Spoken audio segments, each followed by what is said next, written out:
हाँ भाई, good morning. तो कल अपन पढ़ रहे थे, पहले तुमने ये जो फाइनेंशियल इंस्टीट्यूशन है वो पढ़े थे। बताओ दे, कौन बताएगा? हाँ, सबसे पीछे बिल्कुल कॉर्नर में, लास्ट में। हाँ, वहां तक पहुंचा गया माइक।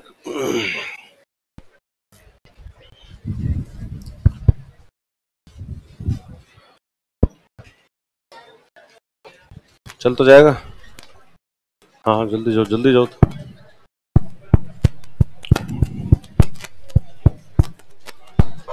आगे जल्दी आओ,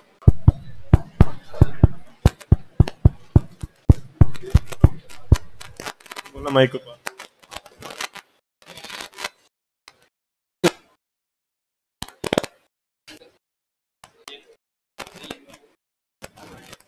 उधर से ले लो। नेशनल हाउसिंग बैंक, इनकी स्थापना 1988 में की गई थी। इनका मुख्यालय नई दिल्ली में है। ये प्रारंभ में इनका 100% स्वामित्व आरबीआई के पास था, लेकिन बाद में 2019 में भारत सरकार ने इनको अधिकार में ले लिया। इनका उद्देश्य आवास क्षेत्र के उद्योगों के लिए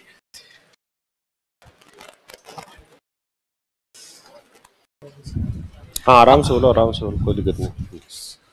आवासीय क्षेत्र के लिए पुनर्वित्त सुविधा उपलब्ध करवाना। और इनके द्वारा कौन सा इंडेक्स जारी किया जाता है? इनके द्वारा जारी इंडेक्स रेडिफेक्स कहलाती है। सीडीबी, इसकी स्थापना 1990 में की गई थी। इसका मुख्यालय लखनऊ में है। और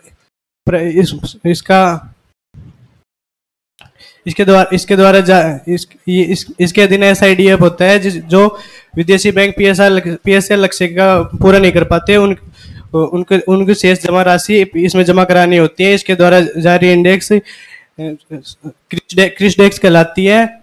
इनका उद्देश्य लघु उद्योगों के विकास के लिए पुनर्वित्त सुविधा उपलब्ध करवाना होता है। फिर NBFC, वे वित्तीय संस्थाएं जिनके पास बैंक लाइसेंस नहीं होता है लेकिन वित्तीय कार्य करती है, NBFC कहलाती है।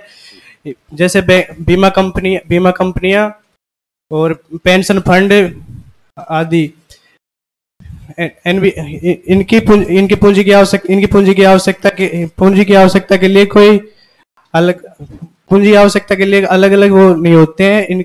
इनकी नियामक संस्थाएं अलग अलग होती हैं, जैसे IDRAI, PBFL, PRB।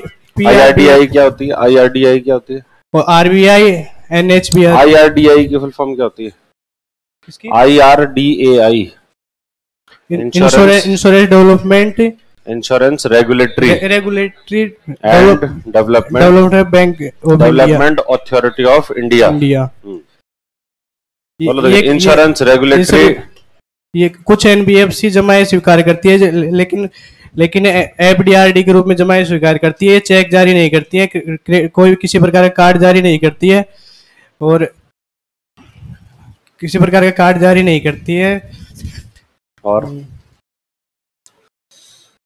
और इन्हें CRR का पालन नहीं करना होता है, लेकिन SLR का पालन करना होता है। इनके लिए इन पर बेसल मानक लागू होते हैं। फिर उसके बाद में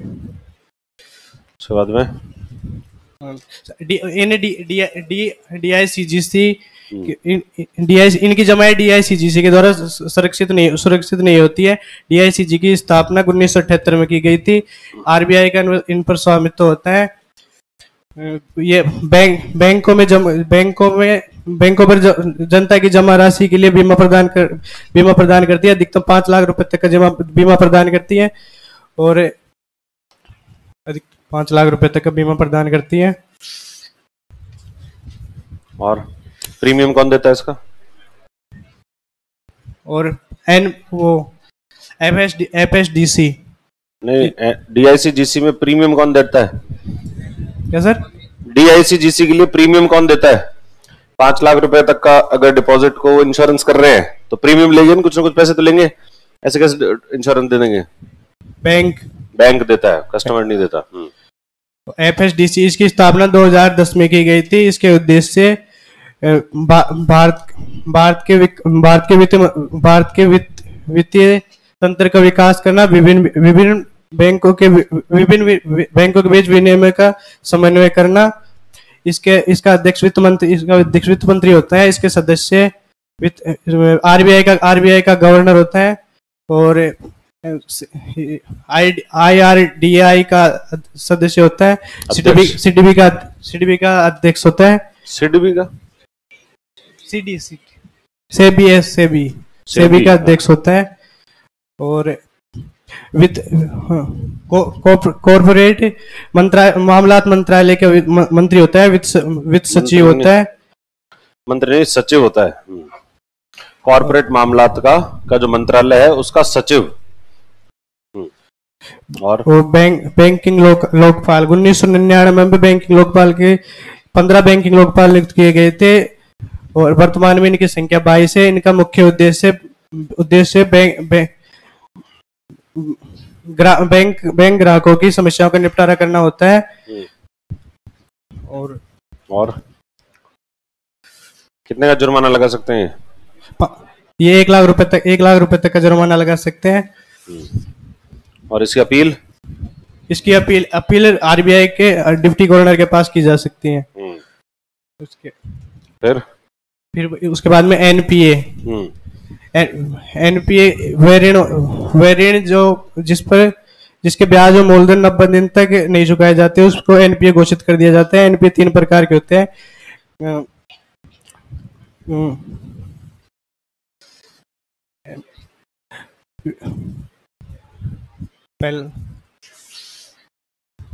सबसे पहला तो क्या होगा? घटिया एनपीए। जब एनपीए 1 साल तक जारी रहता है तो उसे घटिया एनपीए कहते हैं।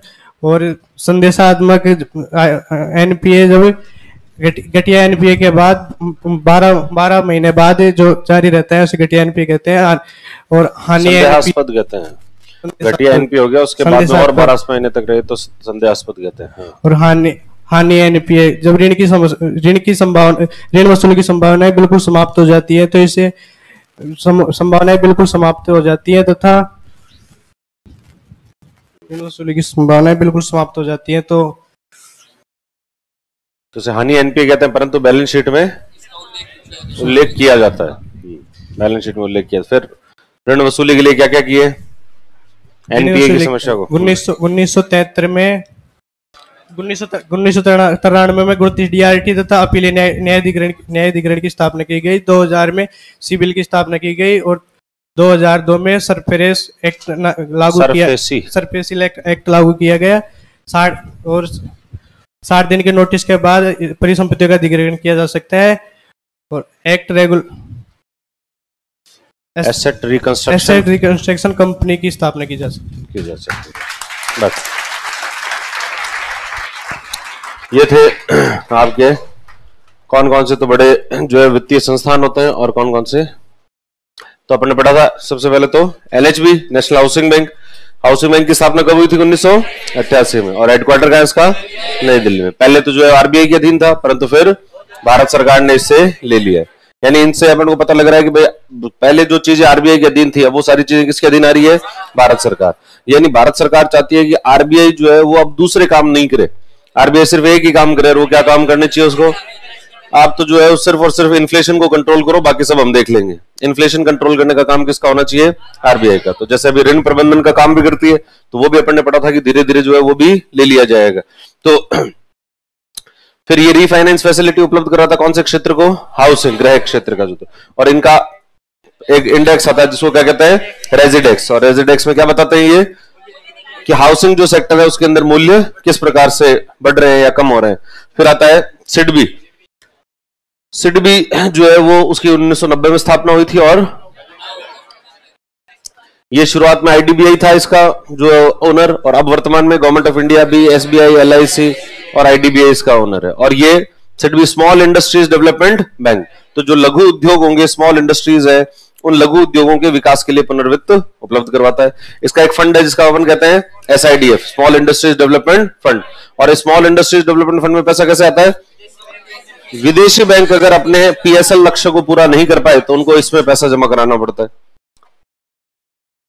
फिर आता है एनबीएफसी, नॉन बैंकिंग फाइनेंस कंपनियां। तो कंपनियां होती है, ठीक है, जो कि फाइनेंस का काम कर रही होती है, मतलब पैसों का लेन देन कर रही होती है, परंतु बैंक का लाइसेंस नहीं होता, बैंक का लाइसेंस नहीं होता, इसलिए इनको एनबीएफसी जो है वो कहते हैं। अब कंपनी है तो कंपनी किसके तहत स्थापित होगी?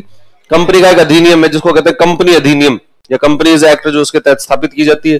और भारत में वर्तमान में इनकी संख्या लगभग 10,000 से भी ज्यादा जो है संख्या है, और भी बढ़ सकती है क्योंकि कोई भी व्यक्ति जो है उसको बना सकता है। और इसके जो नियम है वो अलग अलग हैं, क्योंकि आपकी जो एनबीएफसी है वो किस प्रकार का काम कर रही है उसके आधार पर उसके नियम डिसाइड होंगे। और उनके जैसे अगर कुछ एनबीएफसी होगी जो कि पेंशन के क्षेत्र में काम करेगी तो उनका रेगुलेशन कौन करेगा? पीएफआरडीए। कुछ एनबीएफसी होगी जो कि इंश्योरेंस के क्षेत्र में काम करेगी तो उसका आईआरडीआई। कुछ एजेंसी होगी जो कि हाउसिंग के क्षेत्र में काम करेगी तो उनका एनएचबी जो है उसका हो। कुछ एजेंसीज ऐसी होगी जो कि डिपॉजिट लेंगी, एनबीएफसी होगी जो कि क्या लेती है? डिपॉजिट लेती है, तो इसका कौन करेगा? आरबीआई जो है वो इसका रेगुलेशन करेगा। तो इस तरीके से अलग अलग इनका रेगुलेशन होता है, और रेगुलेशन अलग होता है तो इनकी शर्तें भी अलग अलग होती है कि कौन एनबीएफसी स्थापित कर सकता है और कौन नहीं कर सकता। तो इसलिए अलग अलग कैपिटल जो है, कैपिटल की आवश्यकता होती है। पर अगर हम देखेंगे हमारे लिए सबसे इंपॉर्टेंट कौन सा? एनबीएफसी जो डिपॉजिट लेती है। डिपॉजिट लेती है तो किस प्रकार की डिपॉजिट ले सकती है? टर्म डिपॉजिट ले सकती है। टर्म डिपॉजिट वो होते हैं जैसे एफडी और आरडी, तो ये लंबे समय के जो डिपॉजिट होते हैं वो ले सकते हैं। ये लोग चेकबुक जारी नहीं कर सकते, किसी प्रकार का कार्ड जारी नहीं कर सकते, और इनके द्वारा जो है वो सीआरआर का पालन करने की जरूरत नहीं, पर एसएलआर का पालन तो आपको करना पड़ेगा। बेसल मानक मानने पड़ेंगे, बेसल मानक जो है वो भी इनको मानने पड़ते हैं। और इनके अंदर यहां पर जो डिपॉजिट करवाई है वो डीआईसीजीसी के द्वारा संरक्षित नहीं होती। अब ये डीआईसीजीसी क्या भला है? तो डीआईसीजीसी का मतलब होता है deposit insurance and credit guarantee corporation. मतलब ये एक संस्था है जो कि डिपॉजिट को क्या करती है? इंश्योरेंस करती है। डिपॉजिट को इंश्योरेंस करने का काम करती है कि बैंकों में हमारी जो जमाएं हैं वो जमाएं सुरक्षित है या नहीं है, तो उसको सुरक्षित करने का काम डीआईसीजीसी। स्थापना हुई थी 1978 में, और स्वामित्व किसके पास में है? आरबीआई के पास इसका स्वामित्व है। बैंकों के अंदर 5 लाख रुपए तक की जो जमाएं होती है वो क्या होती है? वो इसके द्वारा सुरक्षित की जाती है, फिर उसका बीमा इसके द्वारा किया जाता है कि अगर बैंक डूब जाए तो 5 लाख रुपए तक अगर आपका पैसा उसमें जमा है तो वो पैसा आपको मिल जाएगा। 5 लाख से ऊपर होगा तो वो डूब गया, ठीक है। और इसके लिए आप अगर कोई भी बीमा देगी कोई कंपनी, तो अगर आप कहीं से भी इंश्योरेंस लेते हो तो इंश्योरेंस के बदले हमको क्या देना पड़ता है? एक चार्ज देना पड़ता है। उस चार्ज को अपन कहते हैं प्रीमियम। तो हम सामान्यतः तो हम अगर बीमा खरीद रहे हैं तो हमको देना पड़ेगा, पर यहां पर बीमा कौन ले रहा है? बैंक। और बैंक दे रहा है तो ये प्रीमियम भी कौन पे करेगा? बैंक जो है वो डीआईसीजीसी को प्रीमियम देगा। तो प्रीमियम का पेमेंट जो है यहां से होता है। फिर भारत में एक संस्था है जिसका नाम है एफएसडीसी, वित्तीय क्षेत्र की स्थिरता और उसके विकास के लिए ये संस्था जो है वो बनाई गई है। और क्योंकि वित्तीय क्षेत्र के अंदर, वित्तीय क्षेत्र कौन सा क्षेत्र होता है? पैसों का जहां लेन देन होता हो। वित्तीय क्षेत्र का मतलब जहां पर पैसों का लेन देन होता हो। अब इसके रेगुलेटर्स बहुत अलग अलग है, नियामक संस्थाएं अलग अलग है, हर क्षेत्र का उसका बॉस जो है वो अलग अलग हो गए, तो इनमें आपस में भी समन्वय होना चाहिए। आपस में समन्वय हो, इसके लिए ये संस्था जो है वो बनाएगी 2010 के अंदर। 2010 में बनाएगी। इसका चेयरमैन कौन है? कौन होता है चेयरमैन इसका? फाइनेंस मिनिस्टर इसका चेयरमैन होता है। और इसके अंदर जो सदस्य होते हैं, तो जितने भी महत्वपूर्ण आपके जो नियामक संस्थाएं हैं वो सभी महत्वपूर्ण नियामक संस्थाओं के जो अध्यक्ष होते हैं वो इसके चेयरमैन होते हैं। जैसे सेबी का अध्यक्ष इसका जो है सदस्य होगा, आरबीआई गवर्नर इसका सदस्य होगा, इंसॉल्वेंसी एंड बैंक्रप्सी बोर्ड का जो चेयरमैन होगा वो होगा, आईआरडीआई का जो अध्यक्ष होगा वो होगा इसके अंदर, वित्त मंत्रालय का जो सचिव होगा वो होगा, पीएफआरडीए का जो चेयरमैन होगा वो इसके अंदर होगा, और कॉर्पोरेट मामलात का जो मंत्रालय है उसका सचिव। ये सब इसके सदस्य जो है सदस्य होते हैं। फिर बैंकिंग ओम्बड्समैन, बैंकिंग लोकपाल की बैंकों से अगर आपको कोई भी शिकायत है तो वो शिकायत कहां पर ले जा सकते हो आप? बैंकिंग लोकपाल के पास कर सकते हो। बैंकिंग लोकपाल शुरू में स्थापित तो कब हुए थे? 1999। कितने? 15। और वर्तमान में इनकी संख्या 22 है। और ये जो बैंकिंग लोकपाल होता है ये क्या कर सकता है, कितना जुर्माना लगा सकता है, 1 लाख रुपए। अगर आप इसके निर्णय से सहमत नहीं हो तो आपको आरबीआई के डिप्टी गवर्नर के पास में जो है वो जाना पड़ेगा। फिर आता है नॉन परफॉर्मिंग एसेट्स, गैर निष्पादित परिसंपत्तियां। तो वो लोन जो जिसका मूलधन या जो उसका ब्याज है वो 90 दिन तक अगर नहीं आया है तो ऐसे लोन्स को क्या घोषित कर देते हैं, एनपीए घोषित कर दिया जाता है, इनको नॉन परफॉर्मिंग एसेट घोषित कर दिया जाता है। फिर अगर और भी नहीं आए, अगर पहले 3 महीने तक तो इंतजार करेंगे और 3 महीने बाद क्या घोषित कर देंगे उसको, एनपीए। फिर एनपीए जब से घोषित हो उसके बाद 12 महीना जो है 12 मंथ्स, ये क्या रहेगा, ये सब स्टैंडर्ड। और फिर इसके बाद 12 महीने डाउटफुल, और फिर और 12 महीने नहीं आए तो लॉस एनपीएस जो है वो हो जाता है। इनको रिकवरी के लिए क्या क्या किया गया, तो 1993 में 29 डीआरटी बनाए। फिर वर्ष 2000 के अंदर सिबिल की स्थापना की। सरफेसी एक्ट लेके आए 2002 में। सरफेसी एक्ट के तहत क्या कहा गया, 60 दिन का नोटिस देकर आप जो भी परिसंपत्ति है उसका अधिग्रहण कर सकते हैं। पर परिसंपत्ति का अधिग्रहण करने में दिक्कत क्या आती है कि कई बार बैंक जो है उसको अधिग्रहण तो कर लिया, अब क्या करेगा उसका, या तो अधिग्रहण करने में दिक्कत आएगी या अधिग्रहण करने के बाद उसकी जो नीलामी करते हैं तो उसमें दिक्कतें आती है।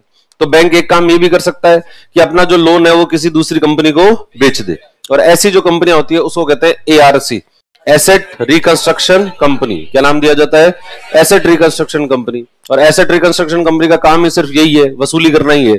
उनका काम है कि भाई लोन जो है कैसे वसूल किया जाता है, तो इस वजह से वो उसमें एक्सपर्ट होते हैं, और एक्सपर्ट होते हैं तो ज्यादा अच्छे से काम कर पाते हैं। अब देखो फिर इसके बाद में भी एक दिक्कत है कि ये यहां पर क्या है कि जैसे अभी अपने जो कल एग्जांपल लिया था उसमें कहा कि एक व्यक्ति और उसकी जमीन है, जमीन को पहले तो लेने कौन आए थे, बैंक वाले, पर बैंक वाले ले नहीं पाए, और नहीं ले पाए तो फिर किसको भेजा, एआरसी वालों को भेजा, वसूली भाई को भेजा, और उसने जो है उसको ले लिया। अब यहां तो क्या है कि ये जमीन का एक ही मालिक है, इसका जो मालिक है वो एक ही है, तो ये मामला निपटाना बहुत आसान है। पर कई बार कुछ कंपनियां ऐसी होती है जहां पर स्थितियां बहुत कॉम्प्लिकेटेड हो जाती है कि जो लोन देने वाले हैं वो भी एक से ज्यादा है, और जो कंपनी में जिन लोगों के हित हैं वो भी एक से ज्यादा है। कि भाई जैसे आपने अगर कोई कंपनी है, इस कंपनी को लोन दिया, ऋण दिया, एक बैंक ने नहीं दिया, कई सारे बैंक ने दे रखा है। इसको एसबीआई वालों ने भी ऋण दे रखा है, बैंक ऑफ बड़ौदा वालों ने भी दे रखा है, पीएनबी ने भी दे रखा है, एचडीएफसी वालों ने भी दे रखा है। अब अगर ये 4 बैंक है, 4 बैंकों ने इसको ऋण दे रखा है, तो इस कंपनी का अधिग्रहण कौन करे, और फिर इसका एक तो होगा मालिक में मतलब प्रमोटर, एक तो प्रवर्तक है, प्रमोटर है, ठीक है। फिर दूसरा इस कंपनी के कुछ एम्प्लॉय भी है, एम्प्लॉय कह रहे हैं हमारी सैलरी नहीं है अभी तक, तो पहले तो हमारी सैलरी तो बैंक वालों से को कहा कि यार तुम ऐसे कैसे ले लोगे इस कंपनी को, पहले तो हमारी क्या होनी चाहिए, सैलरी का पेमेंट होना चाहिए। इस कंपनी को किसी आदमी ने कुछ चीजें सप्लाई की होगी, ये कंपनी को मशीनें चाहिए थी, मशीनें इन्होंने कहीं से खरीदी, और मशीन जिसने मशीन बेची है वो एक अलग दूसरी कंपनी है, और उसका अभी तक पेमेंट ड्यू है, उसका अभी तक इन्होंने इस कंपनी ने उसका पैसा भी नहीं चुकाया है, तो यानी ये मशीन वाले भी कह रहे हैं कि साहब हमारे पैसे दो। तो अब ये क्या हुआ, ये मामला फंस गया, ये कॉम्प्लिकेसी थोड़ी सी हो गई, ज्यादा हो गई। तो ऐसी जब स्थिति होती है तब क्या होता है कि फिर वो मामला चला जाता है कोर्ट के अंदर। पहले वो मामला कोर्ट में चला जाता था, डीआरटी में जाता था सीधा ही, किसमें, डीआरटी, डेट रिकवरी ट्रिब्यूनल में चला गया, और डीआरटी के अंदर फिर लंबे समय तक वो मामला पड़ा रहता था, उसके ऊपर जो है कोई सुनवाई नहीं होती।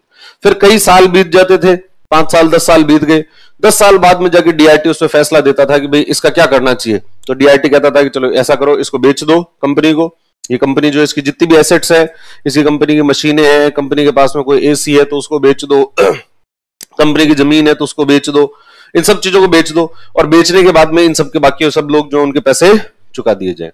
इस तरीके से जो है वो लंबे समय बाद में निर्णय आता था।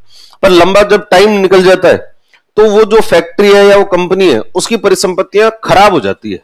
अगर लंबे समय तक पड़ी रहेगी तो खराब हो जाएगी। क्यों खराब हो जाएगी, क्योंकि एक तो जैसे मशीनें हैं तो मशीनों में मार्केट में टेक्नोलॉजी चेंज हो गई। अब आपकी मशीनें 10 साल पुरानी है और वर्तमान में जो टेक्नोलॉजी चल रही है वो अलग ही चल रही है।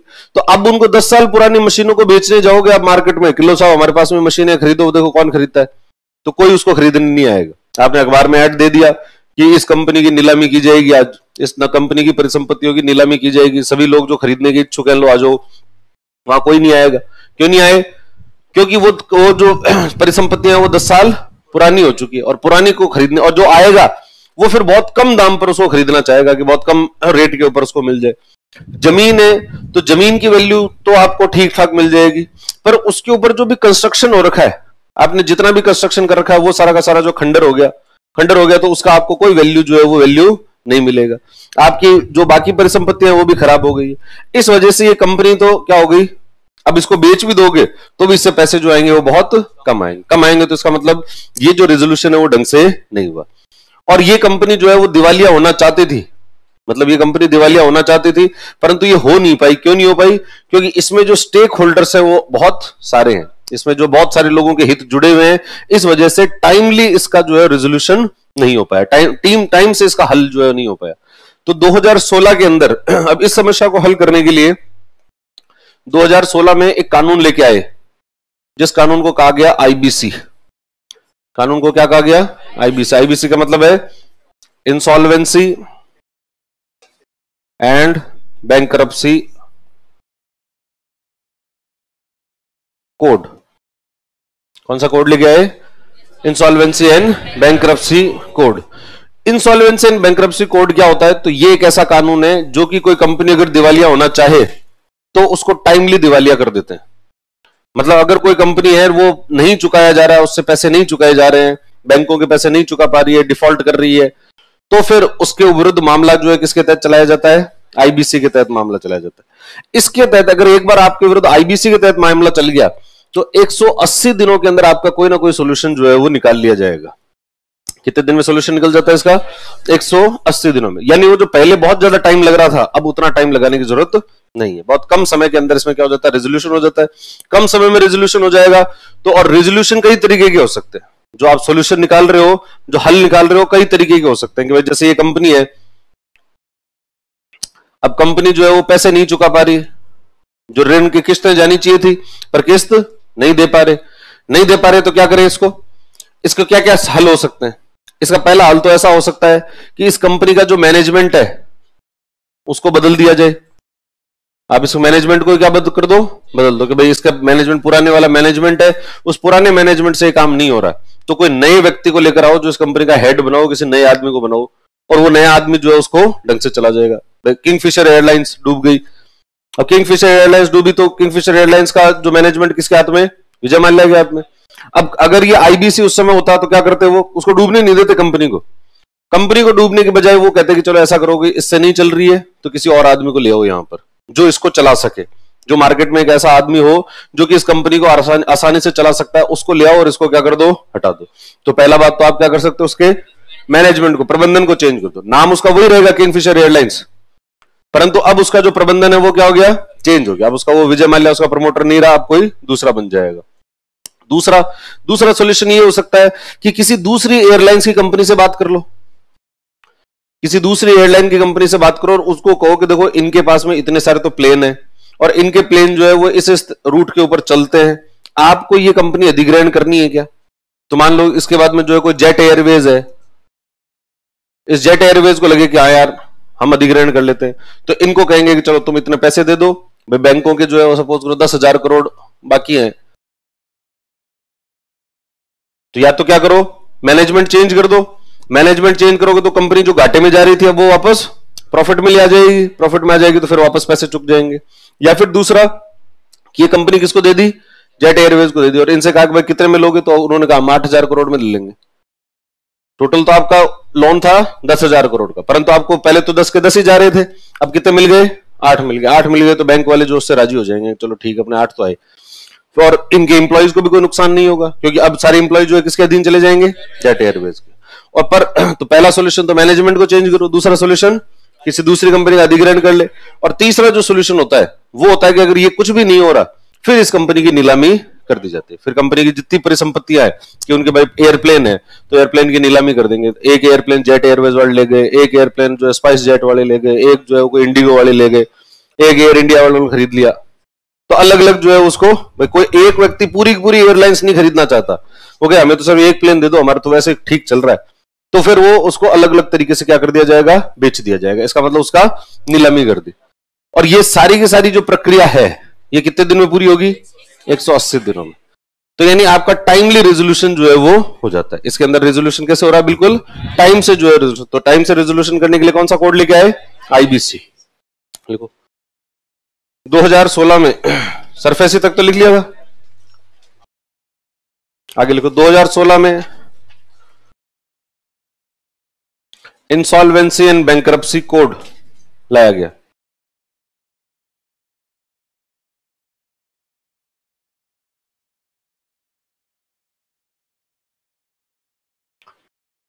(2016) में इंसॉल्वेंसी एंड बैंकरप्सी कोड लाया गया। हिंदी में कहते हैं दिवाला और दिवालियापन संहिता, पर इंग्लिश में लिखो तो ज्यादा सही रहेगा। फेमसली इसको आईबीसी कहते हैं, आईबीसी। 2016 में इंसॉल्वेंसी एंड बैंकरप्सी कोड लाया गया।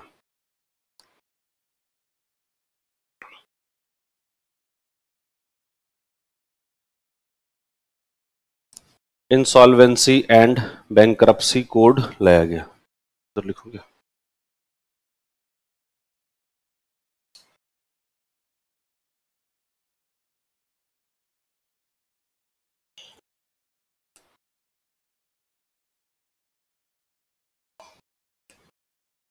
Insolvency and bank, short form में आईबीसी।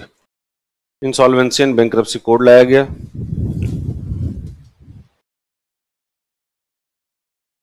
जिसके तहत अंडर विच, जिसके तहत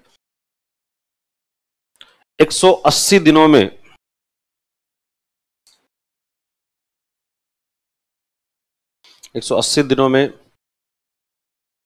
कंपनी का समाधान किया जाता है। In which company is resolve in 180 days. Company का समाधान किया जाता है जिससे कि ऋण भुगतान किया जा सके। Company is resolved in 180 days. 180 दिनों में कंपनी का समाधान किया जाता है जिससे कि क्या किया जा सके, ऋण का भुगतान जो है वो किया जा सके, so that debt can be repaid. Debt can be repaid, debt होता है debt, debt can be repaid. ठीक है, तो अब इसमें से क्या हो गया, कितने दिन में हो जाता है ये काम, 180 दिनों में। तो यानी अब 180 दिनों में हो जाएगा, तो वो जो कंपनी की परिसंपत्तियां खराब हो रही थी वैसा कुछ नहीं होगा। वैसा नहीं होगा कि वो प्लेन आउटडेटेड हो गए या कुछ ऐसा हो गया, ऐसा कुछ भी नहीं होगा। उसको जो है फटाफट सॉल्व कर लिया जाएगा, तो आपकी कोई बड़ी कंपनी जो है बर्बाद होने से बच जाएगी। और बड़ी कंपनी बर्बाद होने से बच जाएगी तो उसके एम्प्लॉइज है वो बच जाएंगे, जो उनकी सर्विसेज चल रही है वो बच जाएगी। और कोई भी एक कंपनी है तो उसके बहुत सारे लोगों से हित जुड़े हुए होते हैं, तो अगर एक कंपनी बर्बाद होती है तो बहुत सारे लोगों के हित जो है वो क्या उससे प्रभावित हो रहे होते हैं। तो ये सब प्रभावित नहीं हो, इसके लिए जो है वो ये सॉल्यूशन लिया है। और इस आईबीसी के लाने के बाद में बहुत बड़ी संख्या के अंदर भारत के अंदर जो एनपीए की समस्या है उसमें क्या आई है, कमी आई है। अगर आपने देखें कि भारत के अंदर मतलब इसका इतना डिस्कशन नहीं होता है, हालांकि सामान्य मीडिया के अंदर इसका इतना डिस्कशन नहीं होता है, पर जितना होना चाहिए कि उससे पहले 2016 में ये जो कोड आया उससे पहले भारत के अंदर एनपीए की समस्या एक बार बहुत ज्यादा ही बढ़ गई थी। ऐसे लगने लगा था कि भाई इंडिया का फाइनेंशियल सिस्टम जो है वो खराब हो सकता है इसकी वजह से, क्योंकि एनपीए बहुत ज्यादा हो गए थे।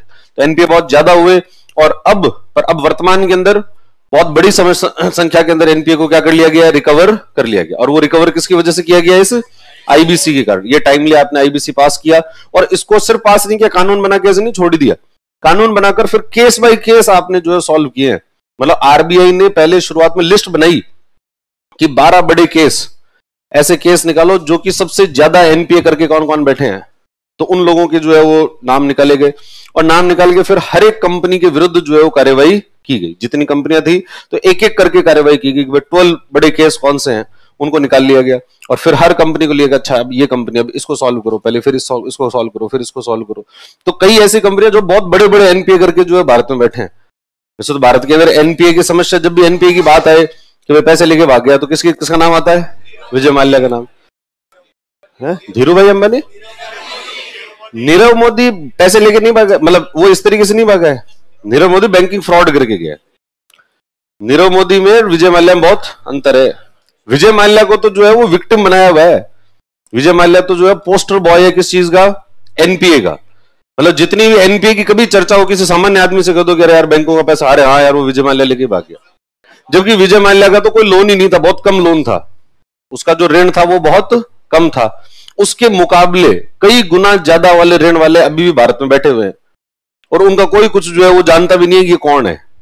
तो विजय माल्या का तो सिर्फ और सिर्फ क्या बनाया गया? उसका पोस्टर बॉय जो है बनाया गया है, उसको तो विक्टिम बनाया गया है। और वो क्यों बनाया गया? उसको ऐसा क्यों बनाया गया? क्योंकि वो जो है वो जो लाइफ स्टाइल जी रहा था वो लोगों से जो है सहन नहीं हुई।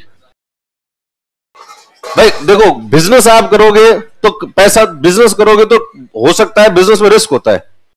बैंक अगर बिजनेस कर रहा है तो बैंक का बिजनेस भी एक रिस्की बिजनेस है। आप यार किसी के पैसे लेकर किसी को पैसे दे रहे हो तो रिस्क है, इसमें तो रिस्क रहेगी, रिस्क आपको लेनी पड़ेगी। और कोई भी व्यापार करने के लिए काम करता है तो उसमें रिस्क होती है। अब विजय माल्या ने भी रिस्क उठाई, उसने अपनी एयरलाइंस बनाई, किंगफिशर एयरलाइंस चलाई, और उसको लगा कि मैं किंगफिशर एयरलाइंस जो है वो सबसे अच्छे तरीके से चलाऊंगा और भारतीयों को ऐसी सर्विसेज दूंगा कि जो इन्होंने कभी दुनिया में सोची ही नहीं हो, इन्होंने जिंदगी में नहीं सोची। ऐसी सर्विसेज जो है उनको मिलेगी एयरलाइंस में, ऐसी एयरलाइंस में बिठाऊंगा इनको। और वो ऐसी एयरलाइंस बनाई भी। किंगफिशर एयरलाइंस जो थी भी बहुत अच्छी एयरलाइंस हुआ करती थी कोई जमाने के अंदर। आप किंगफिशर एयरलाइंस से ट्रेवल करके आओ तो आपको लगता था कि हाँ यार ये होता है हवाई जहाज, इसको कहते हैं हवाई जहाज। अब अगर आप इतना ज्यादा एयरलाइंस इतनी अच्छी चलेगी तो उसकी जो किराया होगा वो भी ज्यादा होगा ऑब्वियसली। किराया, और किराया ज्यादा ही रखता था, प्रीमियम सर्विसेज थी वो। उन प्रीमियम सर्विसेज को लेने के लिए आपको जो है वो इतना पैसे कमाओ। और फिर यूं लोगों के ये सपना होता था कि जिंदगी में एक बार तो यार किंगफिशर के अंदर बैठ ही जाए। और वो जब आप उसको ट्रेवल करो तो आपको एक्सपीरियंस भी बहुत अच्छा हुआ करता था। फिर भारत के अंदर क्या हुआ? भारत के अंदर 2008-9 के करीब जो है वो ये सस्ती एयरलाइंस का एक वो आया, लॉट आया, कंपटीशन बढ़ गया। कंपटीशन बढ़ गया, बहुत सारी कंपनियां जो है वो एयरलाइंस के बिजनेस में आ गई। उन्होंने देखा यार ये विजय माल्या, यार ये किंगफिशर वाले इतने कमा रहे हैं तो अपने भी एयरलाइंस शुरू कर लो। और उन्होंने कहा कि हम जो है वो एयरलाइंस कैसे करेंगे? सस्ती। ये भारतीयों को क्या चाहिए? सस्ती एयरलाइंस होनी चाहिए। इनको ये सुविधाएं इतनी, किन बातों, किन लोगों को दे रहे हो तुम सुविधाएं? फिर आई भारत के अंदर Indigo, jet Airways, spice jet, ये लोग। और ये जब आए तो इन्होंने कहा कि हम आपको जो है वो जयपुर से मुंबई जाना है तो आपको 2000 रुपए में ले जाएंगे। तो लोगों को लगा यार अच्छा, या दिल्ली से मुंबई जाना है तो 2000 के अंदर, शताब्दी का किराया है उससे भी कम। तो उसका मतलब आपका जो किराया है वो क्या कर दिया? बहुत कम कर दिया। और किराया बहुत कम कर दिया तो किराया कम कैसे करेंगे?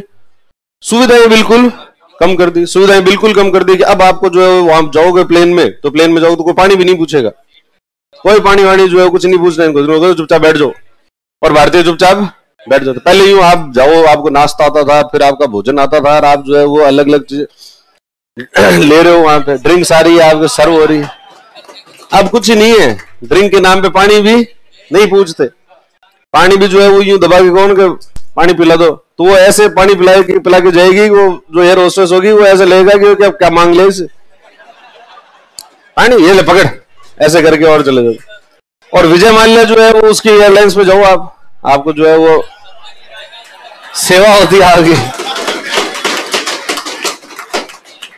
पर भारतीयों के क्या है कि जब ये कॉस्ट कम हुई तो उन्होंने उस सारी चीज सेवाओं को क्या कर दिया? त्याग दिया।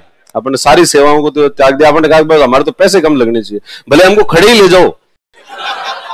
अगर यूं कोई एयरलाइंस आगे ये कर दी कि आपको खड़े खड़े लेके जाएंगे तो अपने दोस्त में राजी होते हो, खड़े खड़े चल जाएंगे, खड़े खड़े ले जाओ। खड़े खड़े क्या, आप तो बाहर भी लटक के जा सकते हैं, हम तो बाहर लटका के भी ले जाओ तो भी हम चले जाएंगे। क्या 2 घंटे तो चलाना है, काम चला लेंगे, 2 घंटे तो लटक जाएंगे, कोई दिक्कत नहीं। नहीं, आदमी को लगता है कि अपन लटक सकते हैं। अभी अफगानिस्तान के अंदर वो प्लेन आया तो लोग लटक ही गए उसके, और यूएस जाने के लिए तैयार हो गए कि इसके लटकते लटकते यूएस चल जाए, क्या फर्क पड़ता है। तो कॉन्फिडेंस कितना ज्यादा है अगले का। तो भारतीयों का भी जो है वो उस समय किंगफिशर एयरलाइंस इतनी अच्छी सेवाएं दे रहा था, और इधर ये एयरलाइंस आ गई। ये एयरलाइंस आ गई तो किंगफिशर एयरलाइंस में लोगों ने जाना बंद कर दिया, और बंद कर दिया तो उसकी कॉस्ट तो है ज्यादा, ऑपरेटिंग कॉस्ट बहुत ज्यादा पड़ रही है, उसको संचालन का कॉस्ट बहुत ज्यादा है, और आपकी इनकम हो नहीं रही है। क्योंकि अब आपकी कोई टिकट ही नहीं बुक करता, टिकट नहीं बुक करता तो धीरे धीरे वो कंपनी किसमें जाने लग गई, घाटे में। घाटे में जाने लगी, लोगों ने विजय माल्या को कहा कि अरे ये अब आ गया, ये मामला आजकल खराब हो गया है, और तो तुम भी अपनी सर्विसेज को कम कर दो और ये लो कॉस्ट की एयरलाइंस जो चलने लग जाओ। तो उसने कहा नहीं, लो कॉस्ट तो नहीं चलाऊंगा, भले मैं एयरलाइंस नहीं चलाऊं तो ठीक है, पर लो कॉस्ट तो नहीं चलाऊंगा तो मैं ऐसे ही चलाऊंगा। मेरी वाली एयरलाइंस तो जो है ऐसे प्रीमियम सर्विसेज देगी, वरना जो है उसके नीचे नहीं देगी। तो नहीं देगी तो धीरे धीरे जो है वो और भी स्थितियां खराब होते होते एक दिन जो है वो एयरलाइंस बिल्कुल ही खराब हो गई तो आपके प्रॉफिट आने बंद हो गए। अब प्रॉफिट आने बंद हो गए तो आप क्या करोगे? बैंकों का जो ऋण है वो ऑब्वियसली नहीं चुका पाओगे तो उसने ऋण नहीं चुकाए। और ये बैंक का बिजनेस का है, बिजनेस रिस्क है, बैंक का भी रिस्क है कि भाई बैंक ने जिसको दिया कंपनी को तो वो लॉस हो सकता है, उसको लॉस होगा तो वो नहीं चुकाएगी, और नहीं चुकाया तो फिर जैसे ही विजय माल्या ने नहीं चुकाया तो फिर मीडिया के अंदर बहुत बड़ा हल्ला हो गया, क्यों साहब विजय माल्या जो है वो पैसे खा गया।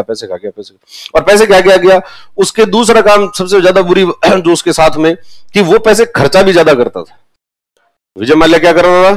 खर्चा ज्यादा करता। उसकी जो लाइफ स्टैंडर्ड था वो इतने ज्यादा हाई थे कि बाकी लोगों के मुकाबले पैसे बाकी लोगों के पास ज्यादा है, विजय माल्या से कई ज्यादा पैसे वाले जो है भारत में हैं, पर उनसे उतना खर्चा नहीं होता। और विजय माल्या जो है वो क्या करता है? सिर्फ खर्चा ही खर्चा जो है वो कर रहा था। वो फॉर्मूला 1 की टीम खरीद रहा बंदा, वो भारत में कोई सोचे ही नहीं कि भाई फॉर्मूला 1 भी क्या होता है, ठीक है, पर यहां पर वो फॉर्मूला 1 की एक टीम खरीद रहा है। सब अपने पास भी एक टीम होनी चाहिए। वहां पर यूके के अंदर कोई नीलामी हो रही है, महात्मा गांधी के कोई चश्मे बिक रहे हैं यार, कभी कोई तलवार, किसी की टीपू सुल्तान की तलवार बिक रही है यार, तो वो उसको खरीद के ले आता था, ये मुझे दो। आरसीबी खरीद ली उसने। और गोवा के अंदर उसका बंगला इतना बड़ा, गोवा के अंदर पणजी के बीच में से शुरू होता है वो और बीच तक जाता है, बीच से शुरू होकर बीच तक जाता है, इतना बड़ा बंगला है उसके पास। और उसके अंदर खूब सारे गोल्फ कोर्स और ये, और पार्टियां करता रहता है, सुबह शाम पार्टियां चलती है। उसने अपना 60वां बर्थडे बना, 60th बर्थडे, जब किंगफिशर एयरलाइंस डूब रही थी तो लोगों ने कहा कि यार अब तो आपकी हालत खराब होगी। तो उसने कहा ऐसे कैसे हालत खराब होगी, इस बार तो मैं मेरा बर्थडे बनाऊंगा और मेरा 60th बर्थडे है और ये तो मैं और ज्यादा जो है वो आलिशान तरीके से मनाऊंगा। और उसने एनरिक इग्लियासिस को बुला लिया, वहां पे गायक बुला लिया एक विदेशी, और वो खूब पैसे लेता है, वो उसको बुलाया और उसको बुलाकर जो है बहुत बड़े स्तर पर ये सेलिब्रेट किया। अब भारत के अंदर कोई इतना सेलिब्रेट करे ये किसी को जो है वो नहीं हो। लोग खुद के दुख से दुखी नहीं है, दूसरे के सुख से दुख। यार ये आदमी बुढ़ापे में इतना मजे ले रहा है। फिर कहा कि अब नहीं लड़ने, अब इसको मजे जो है नहीं लड़ने, अब इसको भगा के रहेंगे यहां से। तो फिर उसको क्या कर दिया? भगा दिया। वरना भारत को कंजप्शन कल्चर उसी ने सिखाया है कि भाई कंजप्शन कैसे करते हैं, कैसे कंजप्शन किया जाता है, इसका खर्चा कैसे किया जाता है। किंग ऑफ गुड टाइम्स उसको क्या कहा जाता था? King of good times. कह रहे जीवन जियो तो क्या जियो, ढंग से जियो, ऐसे क्या ये पैसे लेकर बैठे हो और आगे आगे 7 पीढ़ियां आराम करें। 7 पीढ़ियां कोई किसी की आराम नहीं करती है, तुम ये हमारी पीढ़ी है जिसको आराम करना तो कर लो, वरना थोड़े दिन में चला जाएगा, सब चीजें जो है वो खत्म हो जाएगा। भस्मीभूतस्य देहस्य पुनः जन्म कुतः, ये देह जो है वो क्या हो जाएगी? चारवाक ने कहा था, चारवाक ने कहा यावत जीवम सुखम जीवेत, जब तक जीवो सुख से जियो, यावत जीवम सुखम जीवेत, ऋणम कृत्वा घृतम पीबेत, उधार लेकर घी पीवो, पर घी पीवो, ऋणम कृत्वा घृतम पीबेत, और भस्मीभूतस्य देहस्य, ये जो देह है वो क्या हो जाएगी? भस्म। भस्मीभूतस्य देहस्य पुनः जन्म कुतः, कोई पुनर्जन्म नहीं होने वाला है, ये एक ही जन्म है, इसके अंदर जितना यूज करना है उतना। तो ये समय चला गया तो उसने भारतीयों को सिखाया कि अरे वह थोड़ा कंजप्शन कल्चर रहो, थोड़ा जो है वो बाहर जाकर अपने पैसे जो है उनको खर्चा करो, ढंग का जीवन जो जियो। फिर इंडियंस ने खर्चा करना शुरू किया तो फिर इकोनॉमी चली, इकोनॉमी के अंदर डिमांड जनरेट हुई तो कोई सप्लाई होगी तो लोगों की इनकम होगी तो जो उनका लिविंग स्टैंडर्ड सुधरेगा। तो एक व्यक्ति का नहीं, बहुत सारे लोगों का लिविंग स्टैंडर्ड सुधरता है, क्योंकि आपका खर्च दूसरे की आमदनी होती है। तो और ये बात जो है भारत में प्रूव करके किसने दिखाई थी? वो विजय माल्या। और हमने उस विजय माल्या के साथ क्या किया? उसको भगा दिया यहां से, और भगा दिया। लोग जो है पीछे बढ़ गए उसके, अरे चोर, ओए चोर। वो बेचारा अब तो लंदन में भी कहीं जाता है तो कोई चलता फिरता आदमी, ओए मेरे पैसे कब देगा? अरे तेरे कौन से पैसे हैं? और सरकारों पर दबाव है कि एक बार जो है विजय माल्या को वापस लाया जाए, विजय माल्या। हाँ तो फिर वापस ला, क्या करोगे तुम इससे? क्या करेंगे? इसको जेल के पीछे जेल में डाल देंगे। हाँ तो जेल में डाल दोगे, फिर तुम्हारे पैसे आ जाएंगे? पैसे तो नहीं आएंगे, फिर मजा आएगा। पैसे चाहिए किसको? अब पैसों की बात नहीं है, अब तो बात क्या है? मजे आने चाहिए कि यार विजय माल्या को पटक दिया अपन ने नीचे, कि जो आदमी एंजॉय कर रहा था उसको जो है पटको तो आएगा मजा। तो ये जो मजा है वो हम जो है वो सबको देना चाहते हैं। तो इसलिए भारतीय जो है वो उस विजय माल्या के पीछे पड़े, जबकि उसने जो है वो उसका जो ऋण था वो 6,000 करोड़ के करीब का था, ठीक है। और उसने अभी भी कई बार वो कह चुका है इस बात को कि यार देखो तुम जो ऋण है तुम्हारा, जितना बैंक थे, बैंकों का जो लोन है वो वापस ले लो। पर अब आपने क्या इतने टाइम के अंदर उसका पेनल्टी लगाई है, साथ साथ में आपने कहा कि हम तो पेनल्टी भी लगाएंगे, ब्याज भी लगाएंगे, और पेनल्टी ब्याज ये लगा लगा के उसको 22,000 करोड़ कर दिया। अब कह रहे हो 22,000 करोड़ दो, तो 22,000 करोड़ तो कहां से देगा भाई? आप जो है वो इसी चीज को जब आईबीसी के तहत कैसे भी सॉल्व करोगे तो इस ऋण को किसी और को बेचोगे, और वो जब किसी और को बेचोगे तो वो आपको 6 भी नहीं देगा, वो आपको पेनल्टी एरिया थोड़ी छूट देगा आपको। वो तो ये कहेगा कि अच्छा एसेट्स कितने की, अच्छा इतनी की एसेट्स है, तो और 4,000 करोड़ का लोन था तो हमें दे दो, इसको जो है वो 3,000 के अंदर या 3,000 करोड़ के अंदर ले लेंगे। तो आपको वो बेचोगे, और अब पहले आप ये सोचोगे मेरे तो 4,000 करोड़ गए हुए या 6,000 करोड़ हुए, तो जितने भी आ रहे हैं उतने ही ठीक है। वो आदमी कह रहा है कि आपको जो है मैं मूलधन वगैरह देने के लिए तैयार हूं, परंतु ये पेनल्टी और ये बाद में जो ब्याज लगाए हैं वो मैं नहीं दूंगा। तो पर बैंक जो है वो अड़े हुए हैं कि नहीं हम तो लेंगे, तो पूरी लेंगे। क्यों लेंगे? क्योंकि बैंक जो है वो भी दबाव में, क्योंकि अगर बैंक उसको छोड़ दे तो भारत का मीडिया उसके पीछे पड़ जाएगा, भारत की जनता जो है पीछे पड़ जाएगी कि अरे ये तो बैंक मिले हुए हैं जी, सब मिले हुए हैं, इन्होंने जो उसके पैसे छोड़ दिए, विजय माल्या के तो पैसे छोड़ दिए, बाकियों के तो जो है पैसे ले लेते हैं। तो बाकियों के कहां ले लेते हैं? बाकियों को भी नहीं लेते। और भाई आप अगर किसी भी कोई भी कंपनी पैसे नहीं चुकाती है तो उससे कंपनी को बहुत ज्यादा नुकसान होता है। भाई आपकी किंगफिशर एयरलाइंस डूब गई, किंगफिशर एयरलाइंस डूबी तो आपके बाकी जगहों पर भी आपके ऊपर असर पड़ा है। आप अब कभी भी किसी के पास में लोन लेने जाओ तो कोई भी जो है विजय माल्या को लोन नहीं देगा, और लोन नहीं देगा तो वो आपको क्या लगता है उसकी जेब में पड़ेंगे 6,000 करोड़ रुपए जो आपको यूं निकाल के दे देगा? अब वो कहीं और से लोन लेगा और आपको देगा, और अब लोन लेने लायक आपने उसको छोड़ा नहीं, बिजनेस करने लायक आपने छोड़ा नहीं, तो फिर आप क्या करोगे उससे? पैसे तो आपके रिकवर होंगे नहीं। आप पैसे नहीं रिकवर होंगे तो क्या करोगे?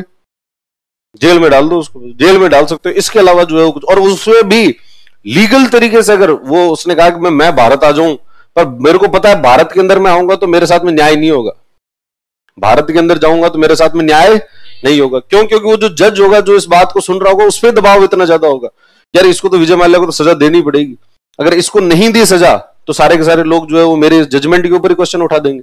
क्या आप जो है विजय माल्या को ले लो और उसको कह दो कि यार सारी बात जैसी जो जजमेंट होता है जो एकदम न्यायपूर्ण, न्याय कर दो, जो सही है सही, गलत को गलत, और सही को सही कह दिया कि साहब उसको कह दो कि साहब 6,000 करोड़ रुपए चुका देना, 22,000 करोड़ देने की जरूरत नहीं है, तो क्या अच्छा, तो जज ने पैसे ले लिए। इसका मतलब भारत के अंदर एक हर आदमी को लगता है कॉन्स्पिरेसी चल रही है दुनिया में, सब लोग जो है क्या कर रहे हैं, इतना नकारात्मक जो है दृष्टिकोण हो चुका है सभी चीजों के प्रति कि इनको सबको लगता है कि सब बाकी सब लोग तो कॉन्स्पिरेसी कर रहे हैं, आपस में सब कॉन्स्पिरेसी करके सब बेच दिया है, सब बिक गया जी। तो पर ऐसा होता नहीं है, इतना सब चीजें जो है वो नहीं। तो इवन पॉपुलिस्ट जो थिंकिंग है उसके तहत ज्यादा काम किया जाता। तो विजय माल्या तो जो है उसको क्या बनाया गया, पोस्टर बॉय, और उससे ज्यादा बड़े बड़े जो लोग हैं वो भारत में थे। भारत के अंदर एसआर एक ग्रुप है ना, एसआर ग्रुप, एसआर के पेट्रोल पंप देखे होंगे, एसआर वाले जो है वो खूब सारे बिजनेस में थे। एसआर ग्रुप जो है वो, एसआर ग्रुप उसकी पेट्रोल पंप के सॉरी पेट्रोलियम का बिजनेस भी है, उनका टेलीकॉम का बिजनेस भी था पहले। वो जो वोडाफोन जो था ना, जो शुरुआत में आया था या उससे पहले जो हच हुआ करता था, तो वोडाफोन और एसआर इन दोनों की जॉइंट वेंचर था, वोडाफोन एसआर लिमिटेड कहते थे उसको, या उससे पहले जो हच था तो हचीसन एसआर लिमिटेड कहते थे। तो एसआर ग्रुप जो उसमें काम करता था, एसआर ग्रुप स्टील में भी काम करता था। एसआर की एक स्टील की कंपनी थी एसआर स्टील, एसआर स्टील का एनपीए था 54,000 करोड़ का, 54,000 करोड़। और ये कोई भारत से बाहर नहीं गए हुए थे, ये भारत के अंदर ही थे, और भारत के अंदर ही बैठे बैठे सारे काम कर रहे हैं, इनके सब पेट्रोल पंप वगैरह सब चलते हैं, कोई दिक्कत नहीं होती इनको। इन्होंने कितना कर रखा है, 54,000 करोड़ का एनपीए किया हुआ था, ये इंडिया में थे, और इनको कोई पूछने वाला नहीं था कि साहब ये कब चुकाओगे आप पैसे, ये और क्यों नहीं चुकाओगे, क्योंकि भाई हमारे तो दिवालिया हो गए। अब देखो अब ये तो मामला जो है डीआईटी में चलेगा, जब तक चलेगा तब तक चलेगा, बाकी देखते हैं। फिर आया ये IBC code, insolvency bankruptcy code. Insolvency bankruptcy code के अंदर जो सबसे पहले जिन कंपनी आई थी ना, हमने कहा 12 कंपनियां ली, उसमें से एक कंपनी कौन सी ली है, एसआर स्टील। ये एसआर स्टील वालों से तो पैसे निकालो और इसको या तो बेचो, इस कंपनी को बेचो, कोई देखो कोई दूसरा खरीद लेता। तो इसका एक प्लान बनाया गया कि भाई इसको कैसे रिजॉल्व किया जाए, और उसके बाद में इसका प्लान बनाकर इसको बेचने की बात आएगी, किसे बेच देंगे, आर्सेलर मित्तल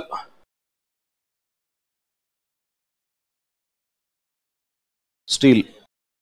यूके के अंदर एक व्यक्ति है जिसका नाम है लक्ष्मी कुमार मित्तल। क्या नाम है?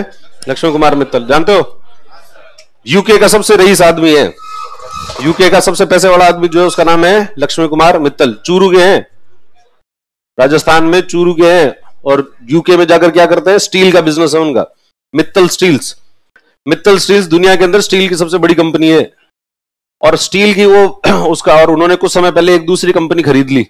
मतलब सबसे बड़ी कंपनी कैसे बनी? तो पहले मित्तल स्टील नाम की हुआ करती थी, और फिर उन्होंने एक और कंपनी खरीद ली आर्सेलर नाम की। तो इस तरीके से वो दुनिया की सबसे बड़ी कंपनी बन गई, और उसकी कंपनी का नाम हो गया आर्सेलर मित्तल। उसका नाम क्या हो गया? है टाटा। टाटा टाटा कुछ नहीं है, टाटा वाटा तो भारत में कार्य करते हैं, तो इंटरनेशनल लेवल पे टाटा वाटा जो है वो इतने बड़े स्टील के प्लेयर्स नहीं है। तो आर्सेलर मित्तल जो है वो इतना बड़ा प्लेयर था, उन्होंने कहा कि साहब हम खरीद लेंगे इसको, एसआर स्टील को।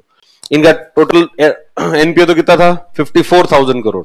54,000 करोड़ इन्होंने, पर मित्तल वालों ने कहा हम 39,000 करोड़ देंगे, 39,000 करोड़ रुपए देंगे आपको, लेने हैं क्या? तो ये बात में मान गए कि हाँ ठीक है ले लेंगे 39,000 करोड़ रुपए भी। पहले तो 54 के 54 ही डूब रहे हैं, अब तो कितने हैं? 39 तो मिल रहे हैं, तो 39 मिल रहे हैं, ये कंपनी बच जाएगी, और मित्तल वाले खरीद लेंगे तो इसके सारे इंप्लॉइज जो है वो मित्तल के इंप्लॉय बन जाएंगे, और मित्तल के इंप्लॉय बन जाएंगे तो वो सब बच जाएंगे, और पूरा स्टील सेक्टर जो है वो बच जाएगा इसकी वजह से। तो वो कंपनियां राजी हो गई थी कि भाई हाँ ठीक है इसको दे दो। परंतु फिर उसके बाद में ये जो आईबीसी कोड है, इस कोड में, इस कानून में सरकार ने एक संशोधन किया, और संशोधन करके ये कहा कि ये जो खरीदने वाली कंपनी है वो कोई ऐसी कंपनी नहीं होनी चाहिए जिसका खुद का कोई एनपीए किया हुआ है। ये आर्सेलर मित्तल वाले खरीद रहे हैं इसको, तो ऐसा नहीं होना चाहिए आर्सेलर मित्तल या फिर इनके ग्रुप की भी कोई कंपनी ऐसी हो जो कंपनी क्या, जिस कंपनी ने खुद ने भी क्या कर रखा है? एनपीए, यानी खुद ने भी किसी बैंक के पैसे नहीं चुकाए, कि आपने खुद ने तो चुकाए नहीं और आप कह रहे हो इनके वाला हम चुका देंगे।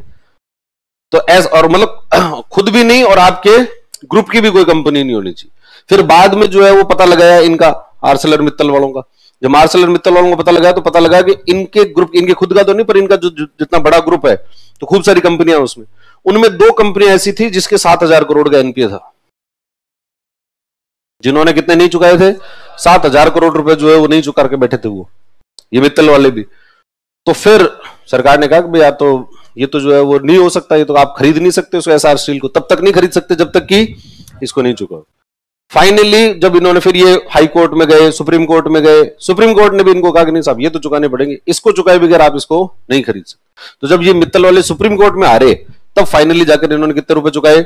7,000 करोड़ रुपए इसके चुकाए, 7,000 करोड़ रुपए चुकाए। तो फिर अब इन्होंने कहा अब तो ये चुक गए, अब तो दे दो, अब तो हम ले सकते हैं इसको एसआर स्टील को। फिर उन्होंने कहा हाँ अब ले लो एसआर स्टील, कोई दिक्कत नहीं। फिर वापस बैठक हुई उनकी, एक कमेटी ऑफ क्रेडिट बनती है, उसके अंदर फिर से प्रपोजल आया कि एसआर स्टील को 39,000 करोड़ में खरीदेंगे ये लोग। और जैसे फाइनल डिसीजन होने वाला था, फाइनल डिसीजन जैसे होने वाला था वैसे ये एसआर वाले जागे, और एसआर वालों ने कहा कि भाई हमारी कंपनी मत बेचो आप, हम आपको 54 के 54,000 करोड़ रुपए दे देंगे। कितने दे देंगे? 54,000 करोड़ रुपए। और तुम कहां से लाओगे? तुम्हारे पास होते तो पहले दे देते।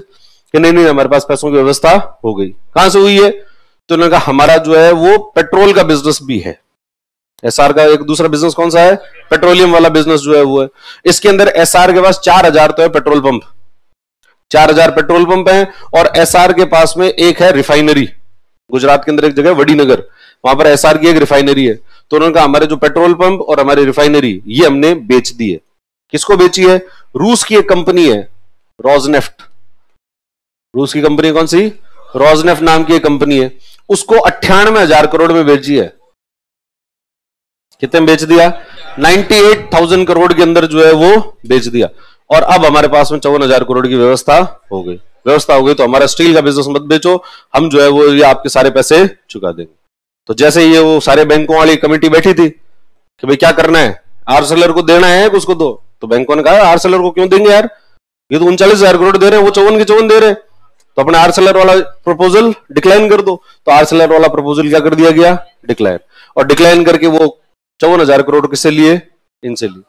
इनसे लिए तो आर्सेलर वालों ने कहा कि तुम्हें देने थे तो पहले दे देते, हमारे साथ और लगा दिए। अगर तुम्हें देने थे पैसे तो पहले दे देते, हमारे 7,000 करोड़ भी लगवा दिए और हमारे हाथ में वो कंपनी भी नहीं है।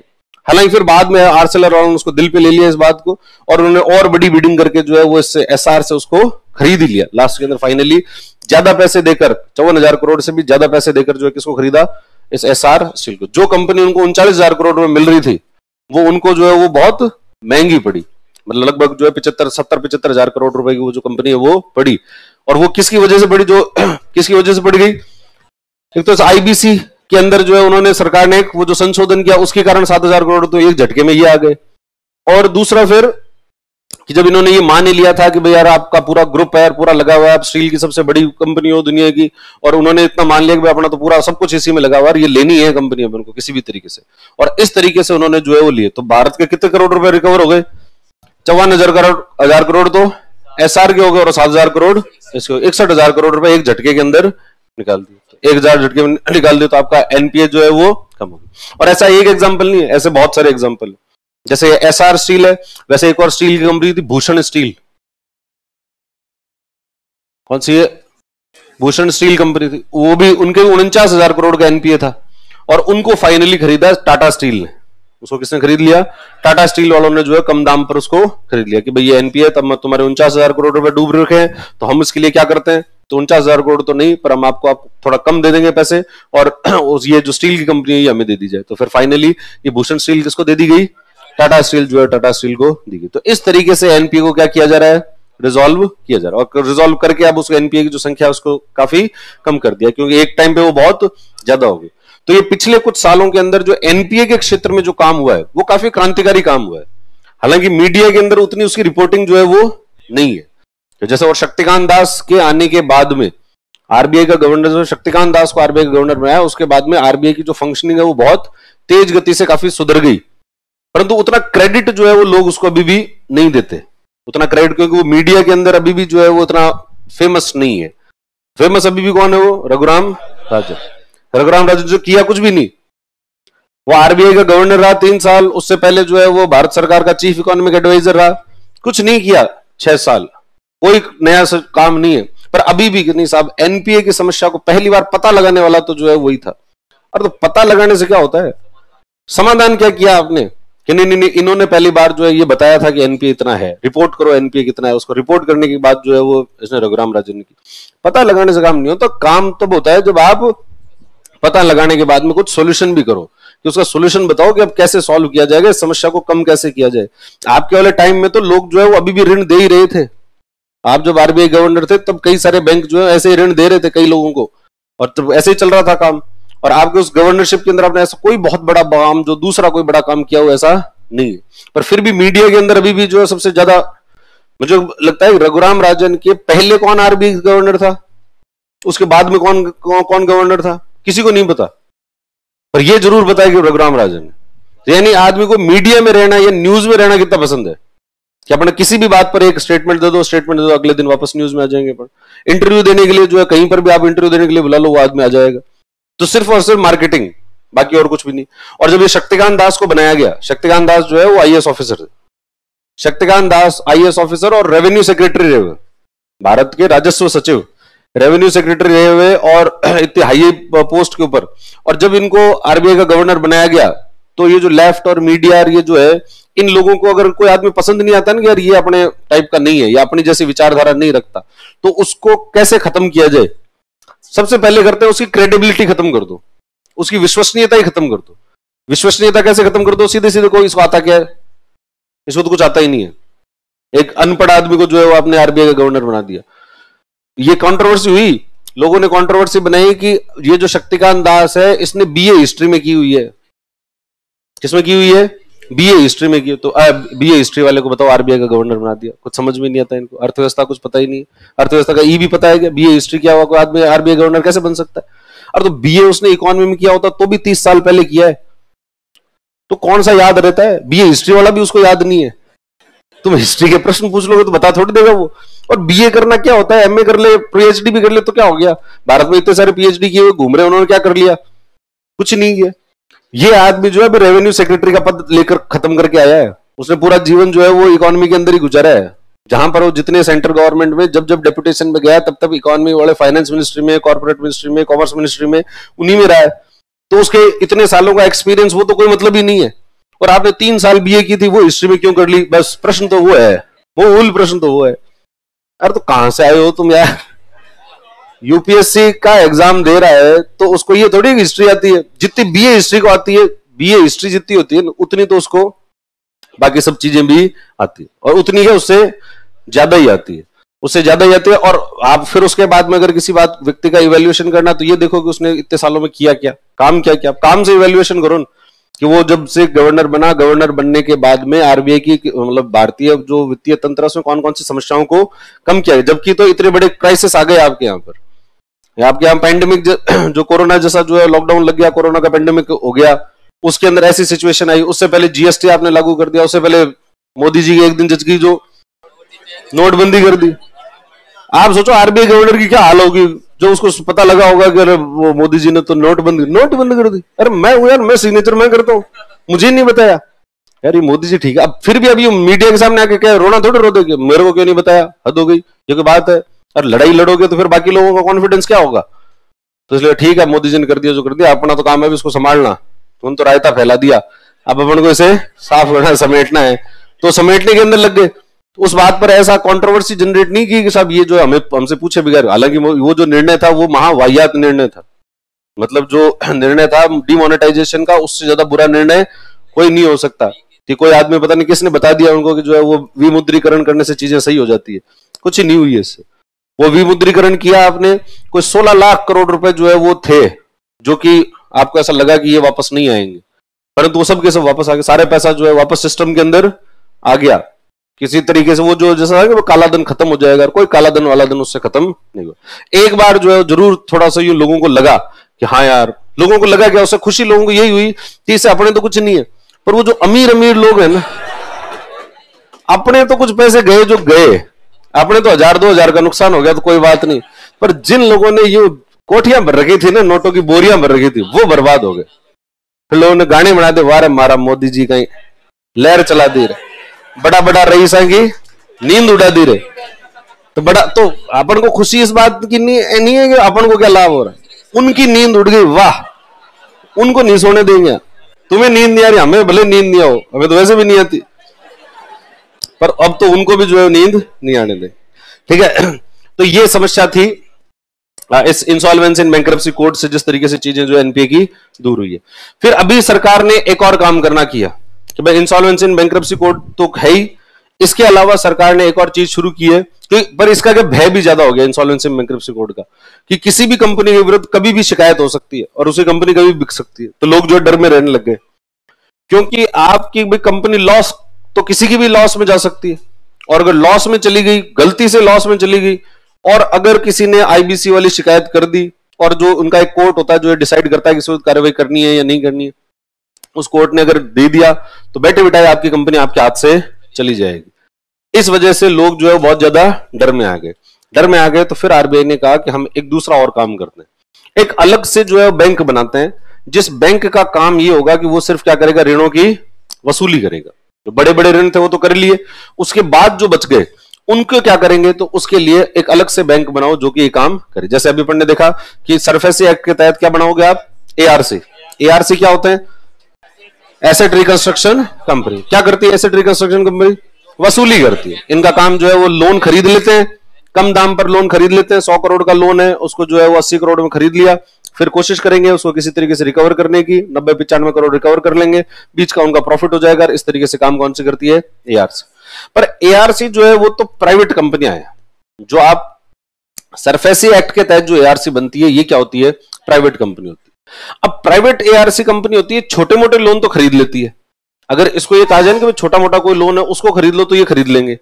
कहीं पर 50 करोड़ का है, 10 करोड़ का है, 20 करोड़ का है, ऐसा लोन होगा तो एआरसी उसको खरीदने के लिए तैयार हो जाएगी, क्योंकि इनके पास पैसे इतने ही होते हैं, इनके पास खुद के पास में बहुत ज्यादा पैसे नहीं होते। तो इस वजह से इनके छोटे छोटी चीजें तो ये कर लेते हैं। इनको कोई बड़ा अगर लोन कह दे कि ये आर्सेलर मित्तल वाला खरीद, मतलब सॉरी ये जो एसआर वाला है जो है 54,000 करोड़ का खरीद लो, ये कहे साहब काम पड़े 54,000 करोड़। अरे 54 क्यों, हम 39,000 करोड़ में बेच देंगे तुमको ये लोन। साहब 39,000 करोड़ किसने देखे हैं, कितने जीरो होते हैं, हमें तो यही नहीं पता। तो इसलिए ये क्या, छोटे मोटी चीजें तो खरीद लेते हैं, बहुत बड़े लोन जो है ये खरीद नहीं पाते। और जो समस्या है वो बड़ी समस्या है, तो इसलिए सरकार ने काम किया 2021 में कि एक अलग से बैंक बनाओ जिसका अपन नाम रखेंगे बैड बैंक। क्या नाम रखेंगे? Bad bank. बैड बॉय होता था एक, और अब क्या है? Bad bank. तो बैड बैंक क्या बैंक है? वो एक ऐसा बैंक है जो कि सिर्फ वसूली करता है। कहने का मतलब है एआरसी। बैड बैंक मतलब क्या है? एआरसी है, परंतु सरकारी है। ये तो है निजी का, ये बैड बैंक है तो एआरसी, परंतु क्या है? ये सरकारी है। सरकारी है इसका मतलब अब इसके पास में पैसे थोड़े ज्यादा है, और इनको कहा कि आपको 2 लाख करोड़ रुपए के एनपीए खरीदने हैं। ये जो बैड बैंक बनाया वो कितने लाख करोड़ का एनपीए खरीदेगा? 2 लाख करोड़ रुपए का एनपीए जो है ये खरीद लेगा। इसके पास पैसे कहां से आएंगे इतने? तो कुछ कौन दे देगी? सरकार इसको पैसे देगी। सरकार पैसे देगी कुछ, और फिर जैसे शुरुआत करने के लिए सरकार पैसे दे देगी। फिर बाद में जैसे जैसे आप खरीदते जाओगे, कमाते जाओगे, वैसे वैसे आपका काम चलता जाएगा। तो उसी को पैसे को रोटेट करते जाओ। पहले एक खरीदा, फिर उसी पैसे से रोटेट करके दूसरा खरीदो, फिर उसी से पैसे को रोटेट करके तीसरा खरीदो। तो ये बैड बैंक जो है, बैड बैंक। तो बैड बैंक की स्थापना भारत में कब हुई? 2021 में, और इसको कहा गया नेशनल एसेट रिकंस्ट्रक्शन कंपनी। तो इंडियन बैड बैंक क्या है? नेशनल, इसका नाम क्या रखा गया? National asset reconstruction company limited. तो है तो एसेट रिकंस्ट्रक्शन कंपनी, परंतु नेशनल है। क्यों है नेशनल? क्योंकि सरकार की है। सरकार की, इसलिए इसको क्या नाम दे दिया गया? नेशनल। और ये कितने लाख करोड़ का खरीदेगा? 2 लाख करोड़ रुपए का जो है वो लोन खरीदेगा। और इसके लिए सरकार ने इनको 30,600 करोड़ रुपए जो है वो उनकी गारंटी दी है, मतलब उतने पैसे दे दिए। भाई इतने पैसे जो है वो, अरे ये नहीं, ये थोड़ा गलत लिखा हुआ है। 30,600 करोड़ रुपए जो है वो दिए। 30,600 करोड़ रुपए किसने दिए हैं? भारत सरकार ने। मतलब पैसे सीधे नहीं दिए, उसकी गारंटी दी है। उसकी क्या दे दी है? गारंटी दी है। वो एक तरीका होता है काम करने का, कि आपको जो भी पैसे देने हैं, जैसे मान लो आपने 1,000 करोड़ का कोई लोन है वो खरीदा, 1,000 करोड़ का लोन खरीदना है। अब 1,000 करोड़ का लोन मिल रहा है 800 करोड़ में, तो ये NARCL जो है, national asset reconstruction company limited, ये क्या करे? ये 500 करोड़ तो अपनी जेब में से दे दे, और 300 करोड़ की SR जारी कर दे। 300 करोड़ की क्या दे दी? SR, security receipt. और SR का मतलब है कि पैसे 30,600 करोड़ रुपए सरकार ने अपने पास में अलग से रख लिए। उसके बदले सरकार ने एक पर्ची जारी कर दी जिसको नाम दे दिया SR, सिक्योरिटी रिसिप्ट, कि ये पैसे जो है वो अगर कोई नहीं दे तो हमसे ले जाना, पर शुरुआत में मत लेके जाना, एक बार तो इनको ऐसे दे दो। तो आपको कितने रुपए देने थे? 800 करोड़। 500 करोड़ तो आपने ऐसे दे दी, और 300 करोड़ की क्या दे दी? SR जो है वो दे दी। अब ये क्या करेंगे NARCL वाले? ये इसको जो है वो रिकवर करने की कोशिश करेंगे, ठीक है। और ये सपोज करो कि ये जो है वो कोई 1200 करोड़ का है। अब इन्होंने इसको रिकवर करने की कोशिश की, और रिकवर करने की कोशिश करते करते ये 1100 करोड़ रुपए रिकवर कर लिए। कितने रिकवर कर लिए? 1100 करोड़। अब इस 1100 करोड़ में से क्या करेंगे? 300 करोड़ रुपए लेंगे और किसको देंगे? इस कंपनी को देंगे, और इस कंपनी से अपनी SR छुटवा लेंगे। SR क्या करवा ली? उससे छुड़वा ली। फिर अब अगला जो भी ट्रांजैक्शन करना होगा, दूसरा कोई लोन खरीदना होगा, उससे फिर वापस दे दो। तो इसका मतलब सरकार में से पैसा गया नहीं है, ठीक है। सिर्फ उस SR को क्या करते जा रहे हो? यूज। सरकार का पैसा तो तब जाएगा जब ये फेल होगा। अगर ये जो है वो नहीं रिकवर कर पाए, ये 1200 करोड़ रुपए का लोन था, और आपने प्रयास लगा लिया, और प्रयास लगाने के बाद में आप जो है मात्र 600 करोड़ ही रिकवर कर पाए, तो 500 करोड़ तो आपने खुद के पास पैसे थे, खुद वाले लगाए, तो 500 करोड़ तो हो गए। 100 करोड़ आपके पास एक्स्ट्रा है, तो आपने इधर दी तो 100 करोड़ की SR तो छुड़वा ली, बाकी कितने बच गई? 200 करोड़। और ये कंपनी क्या करेगी? फिर सरकार के पास जाएगी, और सरकार को कहेगी ये पकड़ो तुम्हारी SR, और इसके बदले हमें 200 करोड़ रुपए। यानी सरकार के यहां से 200 करोड़ रुपए कब जाएंगे? जब उस NARCL को घाटा होगा। ये नहीं समझ में आया तो इतना कोई सोचने की जरूरत नहीं है। समझ में आ गया तो ठीक है, नहीं आया तो कोई बड़ी बात नहीं। तो पर बात इतनी है कि NARCL asset reconstruction company limited जो है वो स्थापित की गई, जिसको क्या नाम दिया गया है? बैड बैंक नाम दिया गया। लिखो देखा, हाँ आएंगे कहीं ना कहीं से। इसका जो मालिक होगा वो देगा इसका मालिक कौन है? सरकार है। तो सरकार भी है, इंडियन बैंक एसोसिएशन भी है, सारे बैंकों ने मिलकर स्थापित किया इसे। लिखो इंडियन बैड बैंक 2021 में, पहले इसका नाम क्या लिखा आपने? Indian bad bank. पहले इसके बारे में कुछ लिखो। हाँ, 2021 में स्थापना की गई, स्थापना 2021, एस्टैब्लिश्ड इन 2021।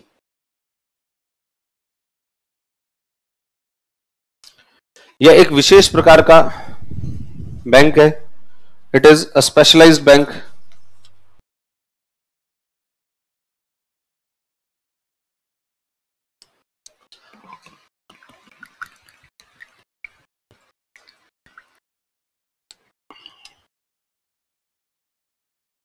यह एक विशेष प्रकार का बैंक है। It is a specialised bank जो कि ऋण वसूली का कार्य करता है। Which is engaged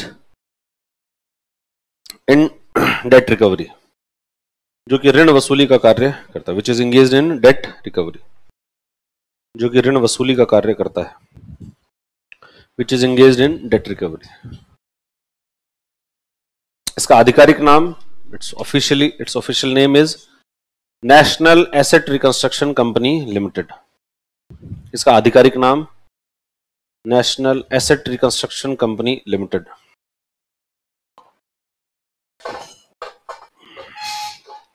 national asset reconstruction company limited.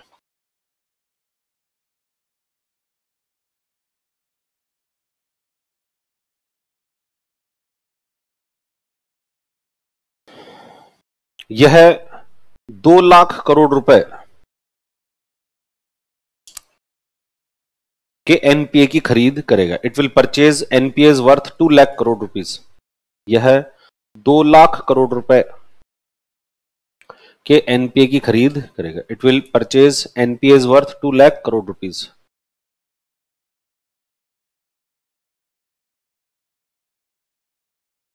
यह 2 लाख करोड़ रुपए के एनपीए की खरीद करेगा। It will purchase NPAs worth 2 lakh crore rupees. यह 2 लाख करोड़ रुपए के एनपीए की खरीद करेगा। इसके लिए सरकार के द्वारा, for this purpose government has given a guarantee of 30,600 crore. इसके लिए सरकार के द्वारा 30,600 करोड़ रुपए की गारंटी दी गई है।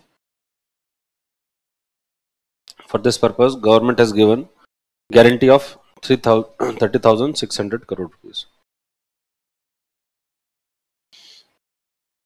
इसके लिए सरकार के द्वारा 30,600 करोड़ रुपए की गारंटी दी गई। Government has given guarantee of 30,600 crore rupees. 30,600 crore रुपए की गारंटी दी गई। ठीक है, यह है कौन सा, क्या, बैड बैंक। तो बैड बैंक क्या करता है? बैड बैंक एक तरीके की क्या है, एसेट रिकंस्ट्रक्शन कंपनी है। तो एसेट रिकंस्ट्रक्शन पर प्राइवेट सेक्टर की नहीं है, किसकी है ये? Government sector. तो ये सारे प्रयास जो है वो किए गए।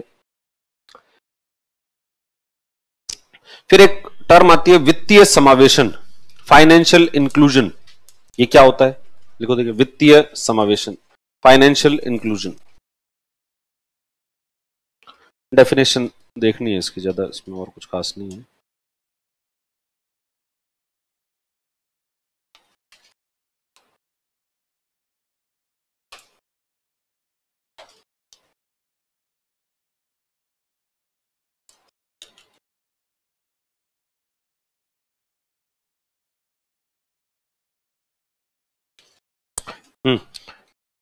तो वित्तीय, अपन जो क्षेत्र पढ़ रहे हैं, ये बैंकिंग क्षेत्र कौन से क्षेत्र में आता है? वित्तीय क्षेत्र में, पैसों वाला क्षेत्र, जहां पर पैसों का क्या होता है?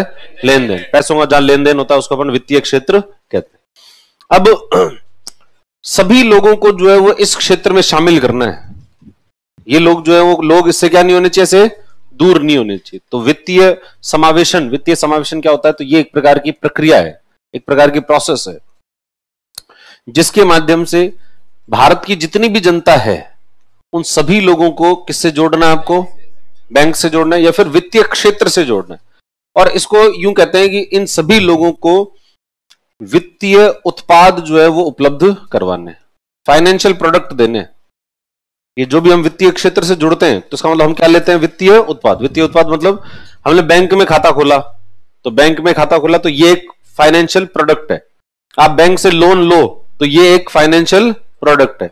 आप बैंक के एटीएम का इस्तेमाल करो तो ये एक फाइनेंशियल प्रोडक्ट, फाइनेंशियल सेवा हो गई है, सर्विस हो गई। तो फाइनेंशियल सर्विस को अपन प्रोडक्ट कह देते हैं। आपने कोई इंश्योरेंस करवा लिया तो इसका मतलब आप फाइनेंशियल प्रोडक्ट ले रहे हो। आपने पेंशन की सुविधा ले ली तो इसका मतलब आपने क्या ले लिया? फाइनेंशियल प्रोडक्ट ले लिया। इवन आपने ये ज्ञान ही ले लिया कि ऐसा भी कुछ होता है, ऐसा तंत्र होता है, ये काम करता है, तो इसका मतलब आपने क्या ले लिया, एक फाइनेंशियल प्रोडक्ट ले लिया। तो वित्तीय उत्पाद जैसे बैंक में खाता खुलवाना, बैंक से ऋण लेना, बैंक का एटीएम का प्रयोग करना, या बैंक की बाकी सुविधाओं का प्रयोग करना, बीमा सुविधा लेना, पेंशन सुविधा लेना, ये सब क्या कहलाते हैं, वित्तीय उत्पाद। तो सभी लोगों को क्या उपलब्ध करवाने हैं, वित्तीय उत्पाद उपलब्ध करवाने, फाइनेंशियल प्रोडक्ट प्रोवाइड कराने। और ये फाइनेंशियल प्रोडक्ट कैसे होने चाहिए, गुणवत्तापूर्ण, क्वालिटी फाइनेंशियल प्रोडक्ट होने चाहिए। ऐसा नहीं है कि बैंक में खाता तो खोल लिया परंतु फिर उसको ऑपरेट ही नहीं कर पाते, या बैंक वालों ने जो है वो एटीएम कार्ड तो दिया हुआ है पर आसपास में कोई एटीएम ही नहीं लगाया, और एटीएम नहीं लगाया तो अब इस कार्ड को कहां ले जाए इनको। तो इसका मतलब एटीएम है तो एटीएम कार्ड भी, आपका एटीएम कार्ड है तो एटीएम होना चाहिए, और एटीएम है सपोज करो आपके आसपास में कहीं पर एटीएम स्थापित हो, पर उसमें कभी पैसा ही नहीं डालते, उसको कभी भी वो एटीएम कार्ड लगाओ या तो मशीन खराब रहती है या फिर कहते हैं साहब इसमें कोई पैसे है ही नहीं। तो इसका मतलब है कि वो फाइनेंशियल प्रोडक्ट जो है वो अच्छा नहीं, या फिर वो जो आपका उसको शिकायत हो जाए, कोई दिक्कत हो तो कोई सुनने वाला नहीं हो, तो इसका मतलब है कि वहां गुणवत्ता ज्यादा अच्छी नहीं। तो ये एक ऐसी प्रक्रिया है वित्तीय समावेशन जिससे सभी लोगों को क्या उपलब्ध करवाते हैं, वित्तीय उत्पाद। और ये वित्तीय उत्पाद कैसे होते हैं, गुणवत्तापूर्ण वित्तीय उत्पाद उपलब्ध करवाने वहनीय दरों पर। किस पर, अफोर्डेबल प्राइस कैसी होनी चाहिए, अफोर्डेबल, कि बैंक में अकाउंट खोलने के लिए सब हो, कोई हर आदमी बैंक में अकाउंट खोल सकता है। किसी जंगल के अंदर भी आप जो रह रहे हो, किसी गांव ढाणी में भी रह रहे हो, तो आपको हो आपका बैंक अकाउंट खोलेंगे, बैंक वाले आपके घर आके आप खोल के जाएंगे, परंतु रुपए जो है 10 लाख रुपए लगेंगे बैंक अकाउंट ओपन करने के। बताओ, हमने सबको उपलब्ध करवाने, एक ही आदमी नहीं है जिसको उपलब्ध नहीं करवाया, सबको उपलब्ध करवाने, परंतु 10 लाख रुपए लगेंगे, तो कौन खुलवाएगा, कोई नहीं खुलवाएगा। यानी ये वहनीय नहीं है। या फिर क्या कि साहब मान लो कि उपलब्ध तो ऐसा कर दो कि भाई जीरो बैलेंस या जीरो, आपके कोई पैसा नहीं लगेगा, आपका बैंक अकाउंट खोल देंगे, परंतु उस बैंक के अंदर आपको एक बार अगर आपने अकाउंट ओपन कर लिया तो 1 लाख रुपए तो मिनिमम बैलेंस रखना जरूरी है। अगर 1 लाख रुपए से नीचे आपका बैलेंस गया तो इसका मतलब आपको पेनल्टी लगेगी। अब 1 लाख रुपए बैलेंस आदमी कहां से रखे, उधार लेकर आए फिर कहीं से बैलेंस रखने के लिए, क्या रहा मेरा बैलेंस जो है कम, अरे तेरे पास तो अकाउंट में पैसे पड़े निकाल ले, अरे भाई निकाल लिया तो पेनल्टी लग जाएगी, तो जितना निकाला नहीं उससे ज्यादा तो बैंक वाले ले जाएंगे। तो इस वजह से ये वाले प्रोडक्ट जो है क्या नहीं है, वहनीय नहीं है। आपको इंश्योरेंस तो कोई दे दे कि इंश्योरेंस को, हाँ इंश्योरेंस दे देंगे, परंतु प्रीमियम के चार्जेस बहुत ज्यादा हो। कहें कि पेंशन, हाँ पेंशन की व्यवस्था कर देंगे, आपके पेंशन की बताओ पैसे हमारे यहाँ जमा कराओ, हम आपको पेंशन दे देंगे, पर हम आपको पेंशन देंगे बाद में, पहले तुम पैसे दोगे, परंतु उस पर भी हम जो चार्ज लगाएंगे वो ज्यादा लगाएंगे। तो ऐसा अगर कर रहे हो तो इसका मतलब वो अफोर्डेबल नहीं, और अफोर्डेबल नहीं है तो कोई भी व्यक्ति जो उससे नहीं जुड़ेगा। तो वित्तीय समावेशन एक ऐसी प्रक्रिया होती है जिसके माध्यम से सभी लोगों को गुणवत्तापूर्ण वित्तीय उत्पाद वहनीय दरों पर उपलब्ध करवाए जाते हैं। वित्तीय उत्पाद का मतलब बैंकिंग सुविधा, बैंक का अकाउंट, एटीएम, या फिर आपके बीमा की सुविधा, या ऋण, या आपका पेंशन, बैंकिंग, फाइनेंशियल लिटरेसी, ये सब चीजें क्या कहलाती है, वित्तीय उत्पाद कहलाती है। और ये क्यों जरूरी होता है किसी भी देश के लिए, वित्तीय समावेशन क्यों जरूरी होता है, फाइनेंशियल इंक्लूजन। अगर फाइनेंशियल इंक्लूजन नहीं होगा तो लोग जो है फिर बैंकों में पैसे नहीं जमा कराएंगे, तो खुद के घर पे ही रखेंगे, और खुद के घर पे रखेंगे तो एक तो उस पैसे का जो है डैमेज हो सकता है, चोरी हो सकता है, उसमें कोई जो है वो आग लग गई, बाढ़ आ गई, उसकी वजह से पैसा जो है खराब हो सकता है। और दूसरा कि अगर बैंक के पास में पैसे जमा नहीं आएगी तो ये आगे लोन किस चीज का देगा, लोन नहीं दे पाएगा, और लोन नहीं दे पाएगा तो निवेश नहीं होगा, और निवेश नहीं होगा तो फिर ये दिक्कत है। और अगर किसी व्यक्ति ने जमा नहीं कराए बैंक में, खुद के घर पे पैसे रखे, तो आपके खुद के घर पे कितने पैसे पड़े होंगे, बैंक वाले आपको नहीं जानते कि आपके घर पे पैसे पड़े, और बैंक वाले नहीं जानते तो जैसे आप बैंक से लोन लेने जाओगे तो बैंक वाले आपको लोन नहीं देंगे। वो कहेंगे यार तुमको किस बात का लोन दे, तुम हो कौन, हम तो तुम्हें जानते नहीं। अरे मैं बहुत पैसा वाला आदमी हूं, पता नहीं यार, हमें तो नहीं पता पैसे वाले आदमी हो। जमा कराया हुआ हो, कह रहे यार मैं बहुत पैसे वाला आदमी हूं, कैसे पता है, देख लो मेरे यार अकाउंट खोल के देखो तो अकाउंट की स्टेटमेंट मिल जाएगा अभी तुम्हें, किसी भी मेरे बैंक अकाउंट से जो है वो मेरा जो बैंक है उससे मैं स्टेटमेंट लगा देता हूं तुमको, ये पकड़ो मेरा स्टेटमेंट, और स्टेटमेंट के अंदर आपको पता लग जाएगा मेरा कितना ट्रांजेक्शन होता है। तो बैंक का विश्वास आपके ऊपर बढ़ जाएगा, और विश्वास बढ़ गया तो फिर हाँ यार इसका मतलब तुम तो हो तो पैसे वाले, तो आप मुझे लोन दे दोगे, हाँ तुम्हें लोन दे देंगे, तुम्हें क्यों नहीं देंगे। तो इसका मतलब आपको भी जब लोन की जरूरत होगी तो आप वहां से लोन ले सकते हो, और अगर आप यहां से लोन नहीं लोगे तो क्या करोगे, तो साहूकार से लोन लोगे, बाकी लोगों से लोन लोगे, और बाकी लोगों से अगर लोन लोगे तो उसमें दिक्कतें आती है। एक तो वहां पर शर्तें ज्यादा होती है और वो महंगा भी होता है। उसकी एक तो इंटरेस्ट रेट ज्यादा रहेगी और दूसरा उसकी शर्तें बहुत जो है वो कठोर रहेगी, शर्तें भी कठोर रहेगी और रिकवरी के जो तरीके होंगे वो और भी कठोर जो है वो तरीके अपनाए जाएंगे। ठीक है, तो इस तरीके से वो। और एक और बात होती है कि भाई पैसे लोगों के पास पड़े हैं और वो पैसे उन्होंने बैंक में नहीं डाले, तो घर में पैसे पड़े हैं तो आप खुद तो नहीं बैंक में नहीं डाल रहे हो, तो बाकी लोगों की नजर उस पैसों पे हमेशा पड़ेगी। बाकी लोगों की नजर पड़ेगी तो वो कहेंगे, या तो कहेंगे हमें उधार दे दो, तुम्हारे को रिश्तेदार हैं वो आ जाएंगे अगर यार तुम्हारे पास घर में पैसे पड़े ना, हमें उधार दे दो, तो आप उनको उधार दे दोगे और फिर आपको जो है लालच भी दे सकते हैं कि भाई हम आपको ब्याज दे देंगे, ज्यादा ब्याज देंगे, तो ज्यादा ब्याज देंगे तो आदमी ने पैसे उधार दे दी, फिर उसके बाद फोन उठाने बंद कर दी, फिर आप जिस राह दिख जाते हो उधर से जो है जाता ही नहीं आदमी, कहीं दूसरी गली चेंज कर लेता है। अब आपको पता है वो गली चेंज कर रहा है, दूर से दिख गया आपको, आप पर उस अगले को लग रहा है मुझे देखा ही नहीं, और वो गली चेंज कर रहा है, और गली चेंज कर रहा है तो इसका मतलब आपके जो रिश्ते खराब हो गए। जो आदमी था आपका रिश्तेदार था, ठीक ठाक चल रहा था मामला सब कुछ, आपने जो है जबरदस्ती उसको पैसे दिए, पैसे देके रिश्ते क्या कर लिए, खराब कर लिए, तो इस वजह से ये दिक्कत हो गई। तो और वो भी आपने भी क्यों किए, ये लालच में, क्योंकि ये लालच के अंदर ऐसा किया। अब अगर आपको एक तो ये फिर और दूसरा रिश्तेदार कहेगा नहीं हम जो है वो मैं तो नहीं ले जाऊंगा तेरे पैसे इन्वेस्ट करा देते हैं। क्या करा देते हैं, इन्वेस्ट करा देता हूं। कहां पे इन्वेस्ट कराएंगे, अरे एक कंपनी आई है, शानदार कंपनी है, वो चिट फंड कंपनी है। वो चिट फंड वाली कंपनी क्या करती है, सबसे पैसे लेती है और 23 दिन में पैसे 21 दिन में पैसे डबल। अमीरों वाली जो है स्कीम है, 21 दिन में पैसे क्या कर देते हैं, डबल। अब 21 दिन में पैसे डबल तो आदमी राजी कर, हाँ यार, तो उसको पैसे दे देगा, और वो पहली बार तो डबल करके भी दे देगी आपको, फर्स्ट टाइम तो जो है वो डबल कर भी देगी। आपने जो है उसमें 1000 रुपए लगाए, वो 21 दिन में आपको 2000 करके दे देगी। 2000 करते ही आपको लगा कर वाह ये है, वास्तव में सच है, तो फिर आपका जो रिश्तेदार आपको ले गया वो कहेगा देख मैंने कहा था तेरे को डबल होते हैं। और ये जो मना करते हैं ये सब बकवास है, इनको पता ही नहीं पैसे कैसे कमाते हैं, इनको पता भी नहीं है पैसे जो है कैसे कमाते हैं। और अपन जो है पैसे कमाएंगे, अपन दुनिया पे राज करेंगे, और दुनिया पे राज करने के लिए पैसे क्या करने हैं, डबल। कुछ ही नहीं करना आदमी को, पैसे जो है बस इधर जमा कराते रहो, पैसे डबल होते जाए। और फिर अब 2000 रुपए जैसे ही हैं, पैसे तो आपके डबल हो गए, आप निकालने गए तो अगला व्यक्ति कहेगा निकाल लो भाई पैसे, पर देखो अब जब 2000 हुए तो 2000 के 4000 कर लो, या तो तुम इस पैसे को निकाल लो, पर निकाल के तुम खर्चा कर दोगे, तुमसे खुद से तो पैसा समझ में नहीं आते, तो ऐसा करो एक बार तो निकाल लो, फिर थोड़े दिन घर पे रखो और फिर वापस हमें दे देना।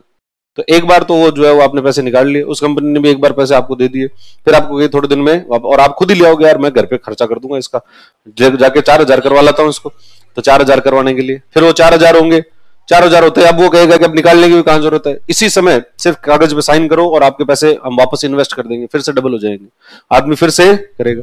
और फिर अगर कोई ये कहे कि दूसरा कोई आदमी समझदार आदमी आके इसको कह दे अरे ऐसे मत कर, ये कंपनियां हम जाए इनका कोई भरोसा नहीं है, ये भाग जाती है, कल को पैसे लेके भाग जाएगी, तो फिर कहेगा अरे नहीं ऐसे नहीं है, बहुत बड़े बड़े लोग जुड़े हुए हैं इससे।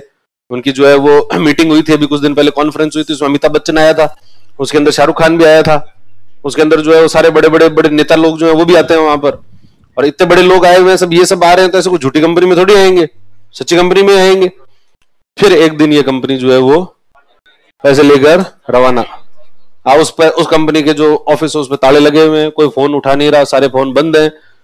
अब आप कहोगे अब मैं क्या करूं, शाहरुख खान को तुम फोन नहीं कर सकते अब किसको फोन करूं, तो यार वो शाहरुख खान को लगा, वो भी नहीं उठाता, और उसको फोन करोगे तो वो क्या होगा, फिर उसके पास में आप चली भी गए, उसके घर पे बाहर धरना भी दे दो, तो कह रहे तुम उसके कॉन्फ्रेंस में क्यों आए थे, और क्यों आए थे, हमें तो पैसे देते भाई, हमें पैसे दिए थे और हम तो जो है तुम्हारे घर भी आ जाएंगे, हम तो पैसे लेके परफॉर्म करते हैं, हमारा काम है एंटरटेनमेंट करने का। वो उन्होंने फंक्शन रख के हमें जो है पैसे दे के हमें बुलाया, तो हम वहां आ गए। तुम्हारे घर पे अगर कोई हो शादी ब्याह हो तो हमारे बुला लेना, हम तो वहां के भी डांस कर लेंगे, कोई दिक्कत है ही नहीं, हमें तो पैसे दे देना बस, तो हमारा तो काम ही एंटरटेनमेंट का काम है, पैसे देके एंटरटेनमेंट करते हैं।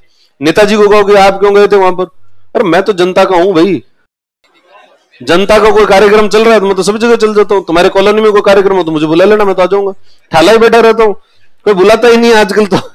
और वो बुला भी रहा था और वो आने जाने का पैसा भी वही दे रहा था, और बढ़िया गाड़ी में लेकर आया, कई सारे लोग आए, मुझे लगा हाँ हजारों लोगों के सामने खड़े रहेंगे, अपने अच्छे मार्केटिंग होगी, तो मैं तो आ गया, मेरे को बाकी मैं उसको नहीं जानता हूँ कौन है वो, और मैं तो ऐसे कई सारे कार्यक्रमों में जाता रहता हूँ, सब कार्यक्रमों की मेरी गारंटी थोड़ी है। तो लो साहब नेताजी भी चले गए, वो फिल्म स्टार भी चले गए, वो क्रिकेट स्टार भी चले गए, सब चले गए, और आपके पैसे डूब गए। साहब के पैसे भी चले गए। यह है वित्तीय समावेशन जब नहीं होता तो उसका असर। अगर फाइनेंशियल इंक्लूजन नहीं होता तो आपने जो इन्वेस्टमेंट किया वो गलत जगह पर इन्वेस्टमेंट किया। ऐसी जगहों पर आपको इन्वेस्टमेंट नहीं करना चाहिए था, लालच में आकर इन्वेस्टमेंट। ऐसी दुनिया में कोई स्कीम नहीं है जो पैसा डबल करती हो। अगर पैसा डबल कर रही है तो इसका मतलब जो है वो मूर्ख बन रहे हो तुम। कोई भी स्कीम, कोई भी इन्वेस्टमेंट का ऐसा कोई मैकेनिज्म नहीं है जहां पर पैसा डबल होता है। शेयर मार्केट में भी ऐसा पैसा जो है डबल नहीं। डबल अगर होता है तो कहीं पर भी कुछ जगह जहां पर बहुत ज्यादा रिस्क होता है तो वहां अगर डबल होगा तो एक बार तो डबल हो जाएगा, फिर उसे अगले दिन वापस नीचे चलेगा। क्रिप्टो करेंसी में इन्वेस्ट कर दो साहब, डबल हो जाता है। एक दिन डबल होगा, फिर अगले दिन 4 गुना नीचे जाएगा वो। अरे यार कुछ दिन पहले पैसे बढ़े तो थे, फिर आदमी को मन में लगा बढ़े तो थे एक बार, पर उस समय मैंने बेचा नहीं और अब जो पैसे क्या हो गए, कम हो गए। शेयर मार्केट का एक बहुत बड़ा एक्सपर्ट है जिसका नाम है राकेश झुंझुनवाला। अभी एक नई एयरलाइंस खोल रहा है, वो भी विस्तारा, ठीक है, नहीं आकाशा विस्तारा कह रहे, आकाशा। तो आकाशा एयरलाइंस जो ओपन कर रहा है वो राकेश झुंझुनवाला के बारे में अभी बाद में अर्शद मेहता के बारे में पढ़ेंगे तब देखेंगे। तो राकेश झुंझुनवाला जो है वो कह रहा है कि मैं उन 90 का जो दशक, 80 के दशक से मैं शेयर मार्केट में एक्टिव हूं। शेयर मार्केट में तब से एक्टिव हूं, मैंने शेयर मार्केट के सारे उतार चढ़ाव देखे कि कितना जो है शेयर मार्केट ऊपर चढ़ता है, कितना शेयर मार्केट नीचे आता है, एक दिन में कैसे गिरता है, एक दिन में कैसे ऊपर चढ़ता है, सारे देखे। और मैं आज तक जो है वो कभी भी 15 से 18% से ज्यादा का रिटर्न नहीं कमा पाया। अगर आप, और फिर उसका एक बहुत सेन एडवाइस कि अगर तुम्हें कहीं पर किसी इन्वेस्टमेंट में 15 से 18% तक का अगर कोई रिटर्न दे रहा है तो इससे ज्यादा बेहतर कुछ हो ही नहीं सकता। इससे ज्यादा बेहतर का रिटर्न जो है वो कोई दे ही नहीं सकता, चुपचाप उसको ले लो। और अगर तुम्हें कोई कहे 50% का रिटर्न दे रहा हूं, 100% का रिटर्न दे रहा हूं, 200% का रिटर्न दे रहा हूं, ये सब मूर्ख बनाने की स्कीम है, बाकी और कुछ भी नहीं है। इन सब चीजों के अंदर पैसे क्या होंगे, रिस्क बहुत ज्यादा होगा। वो तुम्हारे पैसे लेंगे, इकट्ठे करेंगे और इकट्ठे करके किसी जगह इन्वेस्ट करेंगे। भाई वो आपको पैसे वापस कैसे देगा, डबल कहां से करेगा, उसको इन्वेस्ट करेगा। और इन्वेस्ट की ऐसी कोई मैकेनिज्म है ही नहीं जो कि पैसे डबल करके इन्वेस्ट देती हो, पैसे देती हो। अगर ऐसा हो तो फिर हर आदमी जो सरकार ही करे, सबसे पहले तो सरकार कह रहा है यार हमारे पैसे करो डबल, हमें पैसों की जरूरत होती है सरकार को। सैलरी, फिर सरकार अपने सारे इंप्लॉइज की सैलरी बढ़ा दे, नई वैकेंसी निकाल दे। सरकार के नौकरियों की कमी नहीं है, अपने पैसे हो गए डबल, 21 दिन के अंदर ही डबल जो है वो अपने हो गए। तो ऐसा जो है वो ऐसी कोई योजना नहीं होती। तो अगर तो ये आप दूसरी स्कीमों में क्यों फंस गए, क्योंकि वित्तीय समावेशन का अभाव था। इसलिए देश के अंदर क्या होना चाहिए, वित्तीय समावेशन होना चाहिए। फाइनेंशियल इंक्लूजन जो है वो इसलिए जरूरी होता है। लिखो वित्तीय समावेशन, यह एक प्रक्रिया है, it is a process through which, यह एक प्रक्रिया है जिसके माध्यम से, it's a process through which सभी को, it's a process through which quality financial products are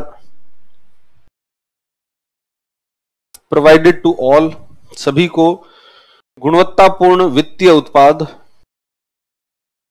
सभी को गुणवत्तापूर्ण वित्तीय उत्पाद, it's a process through which quality financial products are provided to all at affordable prices, सभी को गुणवत्तापूर्ण वित्तीय उत्पाद वहनीय दरों पर उपलब्ध करवाए जाते हैं, are provided to all at affordable rates, affordable rates,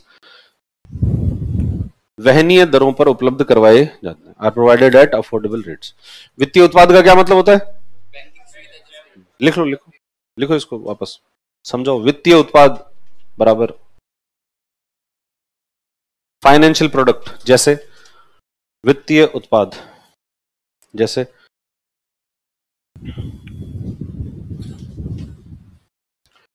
bank खाता खोलना, बैंक में खाता खोलना, बैंक में खाता खोलना, ओपनिंग बैंक अकाउंट, बैंक में खाता खोलना, ओपनिंग बैंक अकाउंट। दूसरा, बैंक में खाता खोलना। दूसरा, बैंक से ऋण प्राप्त करना, getting credit from bank, bank से ऋण प्राप्त करना या ऋण प्राप्त करना, सिर्फ ऋण प्राप्त करना।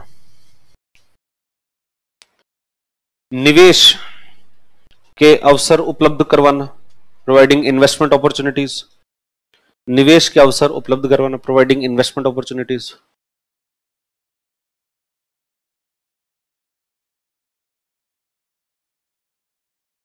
निवेश के अवसर उपलब्ध करवाना, प्रोवाइडिंग इन्वेस्टमेंट अपॉर्चुनिटीज, निवेश के अवसर उपलब्ध करवाना।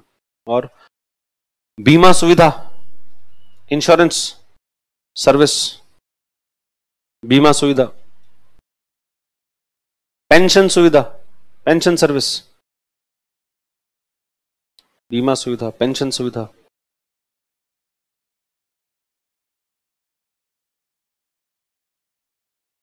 और वित्तीय साक्षरता, फाइनेंशियल लिटरेसी, वित्तीय साक्षरता, फाइनेंशियल लिटरेसी, वित्तीय साक्षरता। तो भारत में बड़ी दिक्कत है कि फाइनेंशियल लिटरेसी बहुत कम है, लोगों को कुछ नहीं पता, यूं ही पैसे हैं, पैसे कमा भी रहे हैं, पैसे आ भी रहे हैं, पर इन पैसों को करना क्या है ये तो कुछ पता ही नहीं है, क्योंकि फाइनेंशियल लिटरेसी क्या है, बहुत कम है। इस वजह से ये जो घोटाले होते हैं या फ्रॉड हो जाता है, आपके पैसे डूब जाते हैं, वो किसकी वजह से होते हैं, वो वित्तीय समावेशन की कमी के कारण होता है। फाइनेंशियल लिटरेसी जो है वो कम है, इसकी वजह से ऐसा होता है। अब देखो इसमें प्रश्न जो आते हैं, कई बार क्वेश्चन जो आता है फाइनेंशियल लिटरेसी, इसका वित्तीय समावेशन का क्वेश्चन कई बार आता है, तो वो क्वेश्चन ऐसा एक तो सीधा सीधा आ जाएगा कि भाई निम्नलिखित में से वित्तीय समावेशन के लिए सरकार के द्वारा कौन से प्रयास किए गए। तो सरकार की 2-3 योजनाओं के नाम दे दिया आपको, और उन 2-3 योजनाओं में से आपको बताना है कि इसमें से वित्तीय समावेशन वाली कौन सी योजना है, कौन सी योजना कैसी है जो कि वित्तीय समावेशन, फाइनेंशियल इंक्लूजन की जो है वो कौन सी योजना है। तो फाइनेंशियल इंक्लूजन की कौन सी योजना होगी, उसके लिए अपन को देखना होगा कि क्या उस योजना में कोई बीमा सुविधा मिल रही है। तो अगर मिल रही है तो इसका मतलब हम मान लेंगे हाँ। क्या उसके अंदर कोई बैंक अकाउंट वगैरह ओपन हो रहा है, तो हम मान लेंगे कि हाँ ये वित्तीय समावेशन की योजना जो है योजना है। जैसे अभी एक योजना है आयुष्मान भारत, कौन सी योजना है, आयुष्मान भारत। तो आयुष्मान भारत जो योजना है, क्या है योजना ये, आयुष्मान भारत योजना के तहत 5 लाख रुपए तक का बीमा जो है वो उपलब्ध करवाया जाए, हेल्थ इंश्योरेंस देते हैं। गवर्नमेंट जो है उसने कहा कि जितने भाई 10 करोड़ परिवार, भारत के अंदर कितने परिवार, 10 करोड़ परिवारों को हम 5 लाख रुपए तक का हेल्थ इंश्योरेंस देंगे। तो 5 लाख, अगर 5 करोड़ लोगों, सॉरी 10 करोड़ परिवारों को अगर 5 लाख रुपए तक का हेल्थ इंश्योरेंस दे रहे हैं, तो इसका मतलब क्या ये योजना वित्तीय समावेशन की है, वित्तीय समावेशन की योजना है कि नहीं है, है, क्योंकि वित्तीय समावेशन के अंदर पढ़े कौन कौन से उत्पाद होते हैं, तो बीमा उत्पाद है इसमें।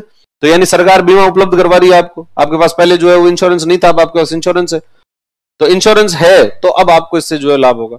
एक योजना है प्रधानमंत्री जनधन योजना, कौन सी योजना है, प्रधानमंत्री जनधन योजना। क्या होता है उस योजना में, बैंक के अंदर खाते खुलाए गए, जीरो अकाउंट, वो जो बैलेंस पर, और जो है वो आपको बहुत आराम से बैंक खाते खोले गए, बहुत बड़े स्तर पर सरकारी बैंकों में जो खूब ही खाते खोल दिए गए एक साथ। तो ये कैसी योजना है, वित्तीय समावेशन की। जिस आदमी का बैंक खाता नहीं था अब उसका बैंक खाता है, बैंक खाता है यानी अब उसके पैसे कहां पर आएंगे, बैंक के अंदर जो आएंगे। नीचे कोई मान लो थड़ी लगाता है, कोई समोसे वाला, कोई कचौरी वाला जो है, या कोई पोहे की लगाता है। पहले उन लोगों के पास में बैंक खाते नहीं थे, बैंक में अकाउंट ही नहीं था, बैंक में अकाउंट नहीं था, तो पैसे जो कमाते थे वो कैश में कमाते थे, कैश में। तो कैश में आया, जेब में है पैसा, अब जेब में पैसा है तो अब आप जा रहे हो, रात को कोई लूट ले आपको, रिस्क है इसके अंदर, इसमें रिस्क इन्वॉल्व है।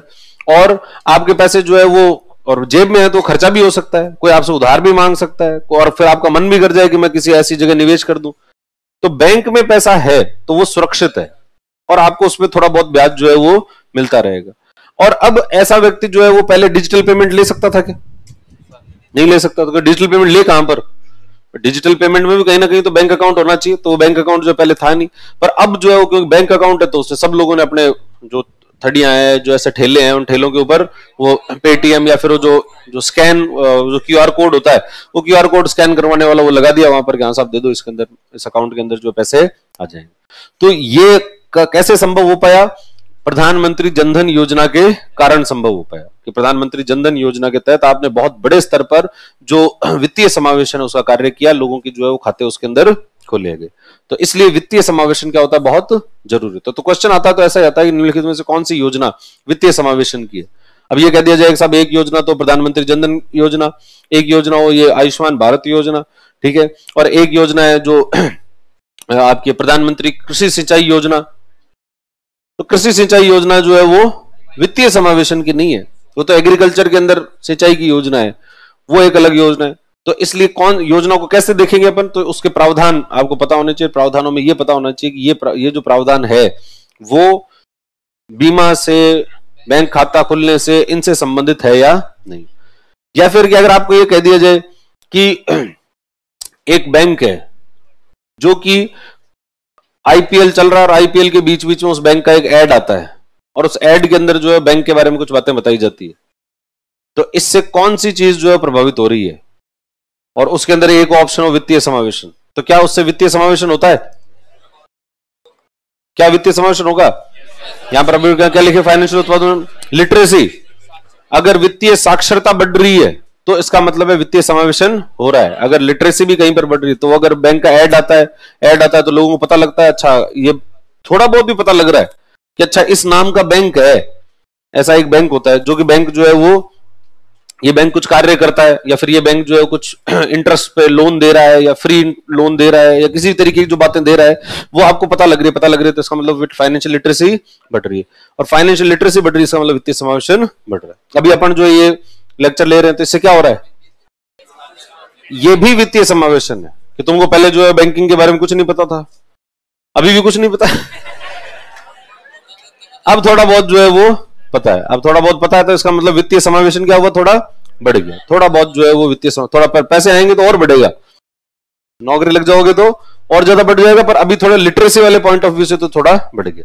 अब किसी देश में वित्तीय समावेशन कितना हुआ है नहीं हुआ, तो भारत के अंदर इस वित्तीय समावेशन को मापने के लिए आरबीआई के द्वारा एक इंडेक्स जो है वो जारी किया जाता है, इसको क्या नाम कहते हैं, वित्तीय समावेशन सूचकांक जारी किया जाता है। लिखो देखें इसको, वित्तीय समावेशन सूचकांक, फाइनेंशियल इंक्लूजन इंडेक्स।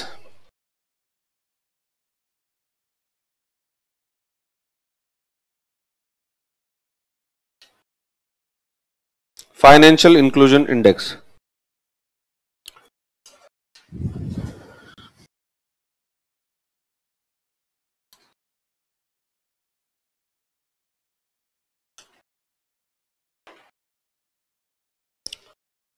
यह सूचकांक आरबीआई के द्वारा जारी किया जाता है। This index is released by RBI, यह सूचकांक आरबीआई के द्वारा जारी किया जाता है।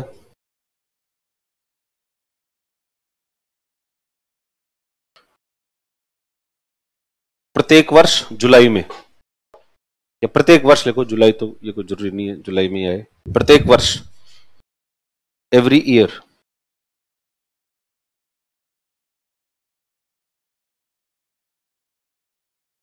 इसके तहत वित्तीय समावेशन की प्रगति को मापा जाता है। Under it the progress of financial inclusion is measured, वित्तीय समावेशन की प्रगति को मापा जाता है। It's an index released by RBI every year, under it progress of financial inclusion is measured, इसके तहत वित्तीय समावेशन की प्रगति को मापा जाता है।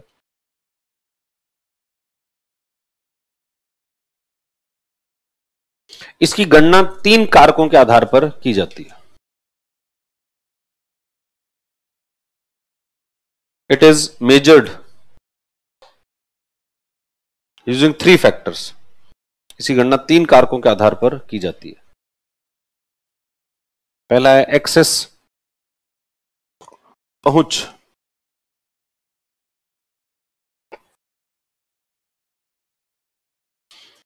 पहुंच, और इस पहुंच को वेटेज दिया गया कितना, 35% का वेटेज है,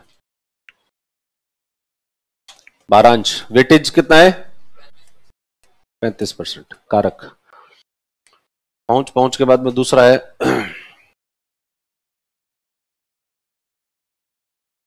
क्वालिटी, गुणवत्ता,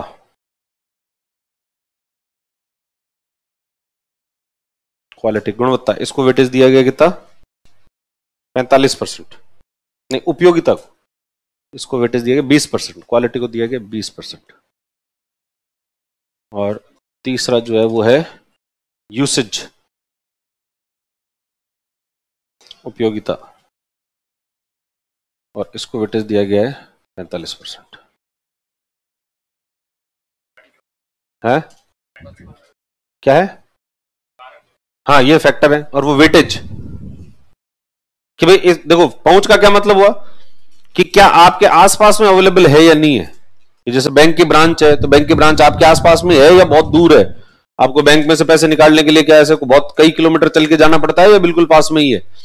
क्वालिटी, तो जैसे मैंने बताया कि भाई वहां पर क्वालिटी प्रोडक्ट है या नहीं, भाई जैसे बैंक का जो एटीएम है वो हमेशा फिल होता है या नहीं होता। और यूसेज कि उसकी उपयोगिता कितनी करते हो, कि आपने बैंक अकाउंट भी खोल लिया, बैंक वालों ने जो है वो आपके यहाँ पर एटीएम भी सब पास में लगाए हुए सब है, पर आपके खाते में पैसे आते ही नहीं है, आप जो है वो खाते में पैसे लेते ही नहीं हो और सारा डील जो है कैश में कर रहे हो, तो इसका मतलब उसकी उपयोगिता नहीं होती। कितने कारकों पर आधारित होता है ये? 3 कारकों में। और इसकी जो मान आता है, इसका जो वैल्यू आता है वो 0 से 100 के बीच में आता है। देखो इसका मान 0 से 100 के बीच में होता है। It's value is between 0 to 1। इसका मान 0 से 100 के बीच में होता है। It's value is between 0 to 1, sorry 0 to 100, 0 to 100। इसका मान 0 से 100 के बीच में होता है। It's value is between 0 to 100। Zero का अर्थ है, जीरो मींस, जीरो का अर्थ है कोई वित्तीय समावेशन नहीं होना, नो फाइनेंशियल इंक्लूजन। जीरो का अर्थ है कोई वित्तीय समावेशन नहीं होना। Zero means no financial inclusion. और 100 का अर्थ है पूर्ण समावेशन, and 100 means complete financial inclusion. 100 का अर्थ है पूर्ण समावेशन। तो ये वित्तीय समावेशन सूचकांक कौन जारी करता है? आरबीआई के द्वारा इसको जारी किया जाता है। चलो आज के लिए फिर इतना ही करेंगे, बाकी फिर कल बात करेंगे।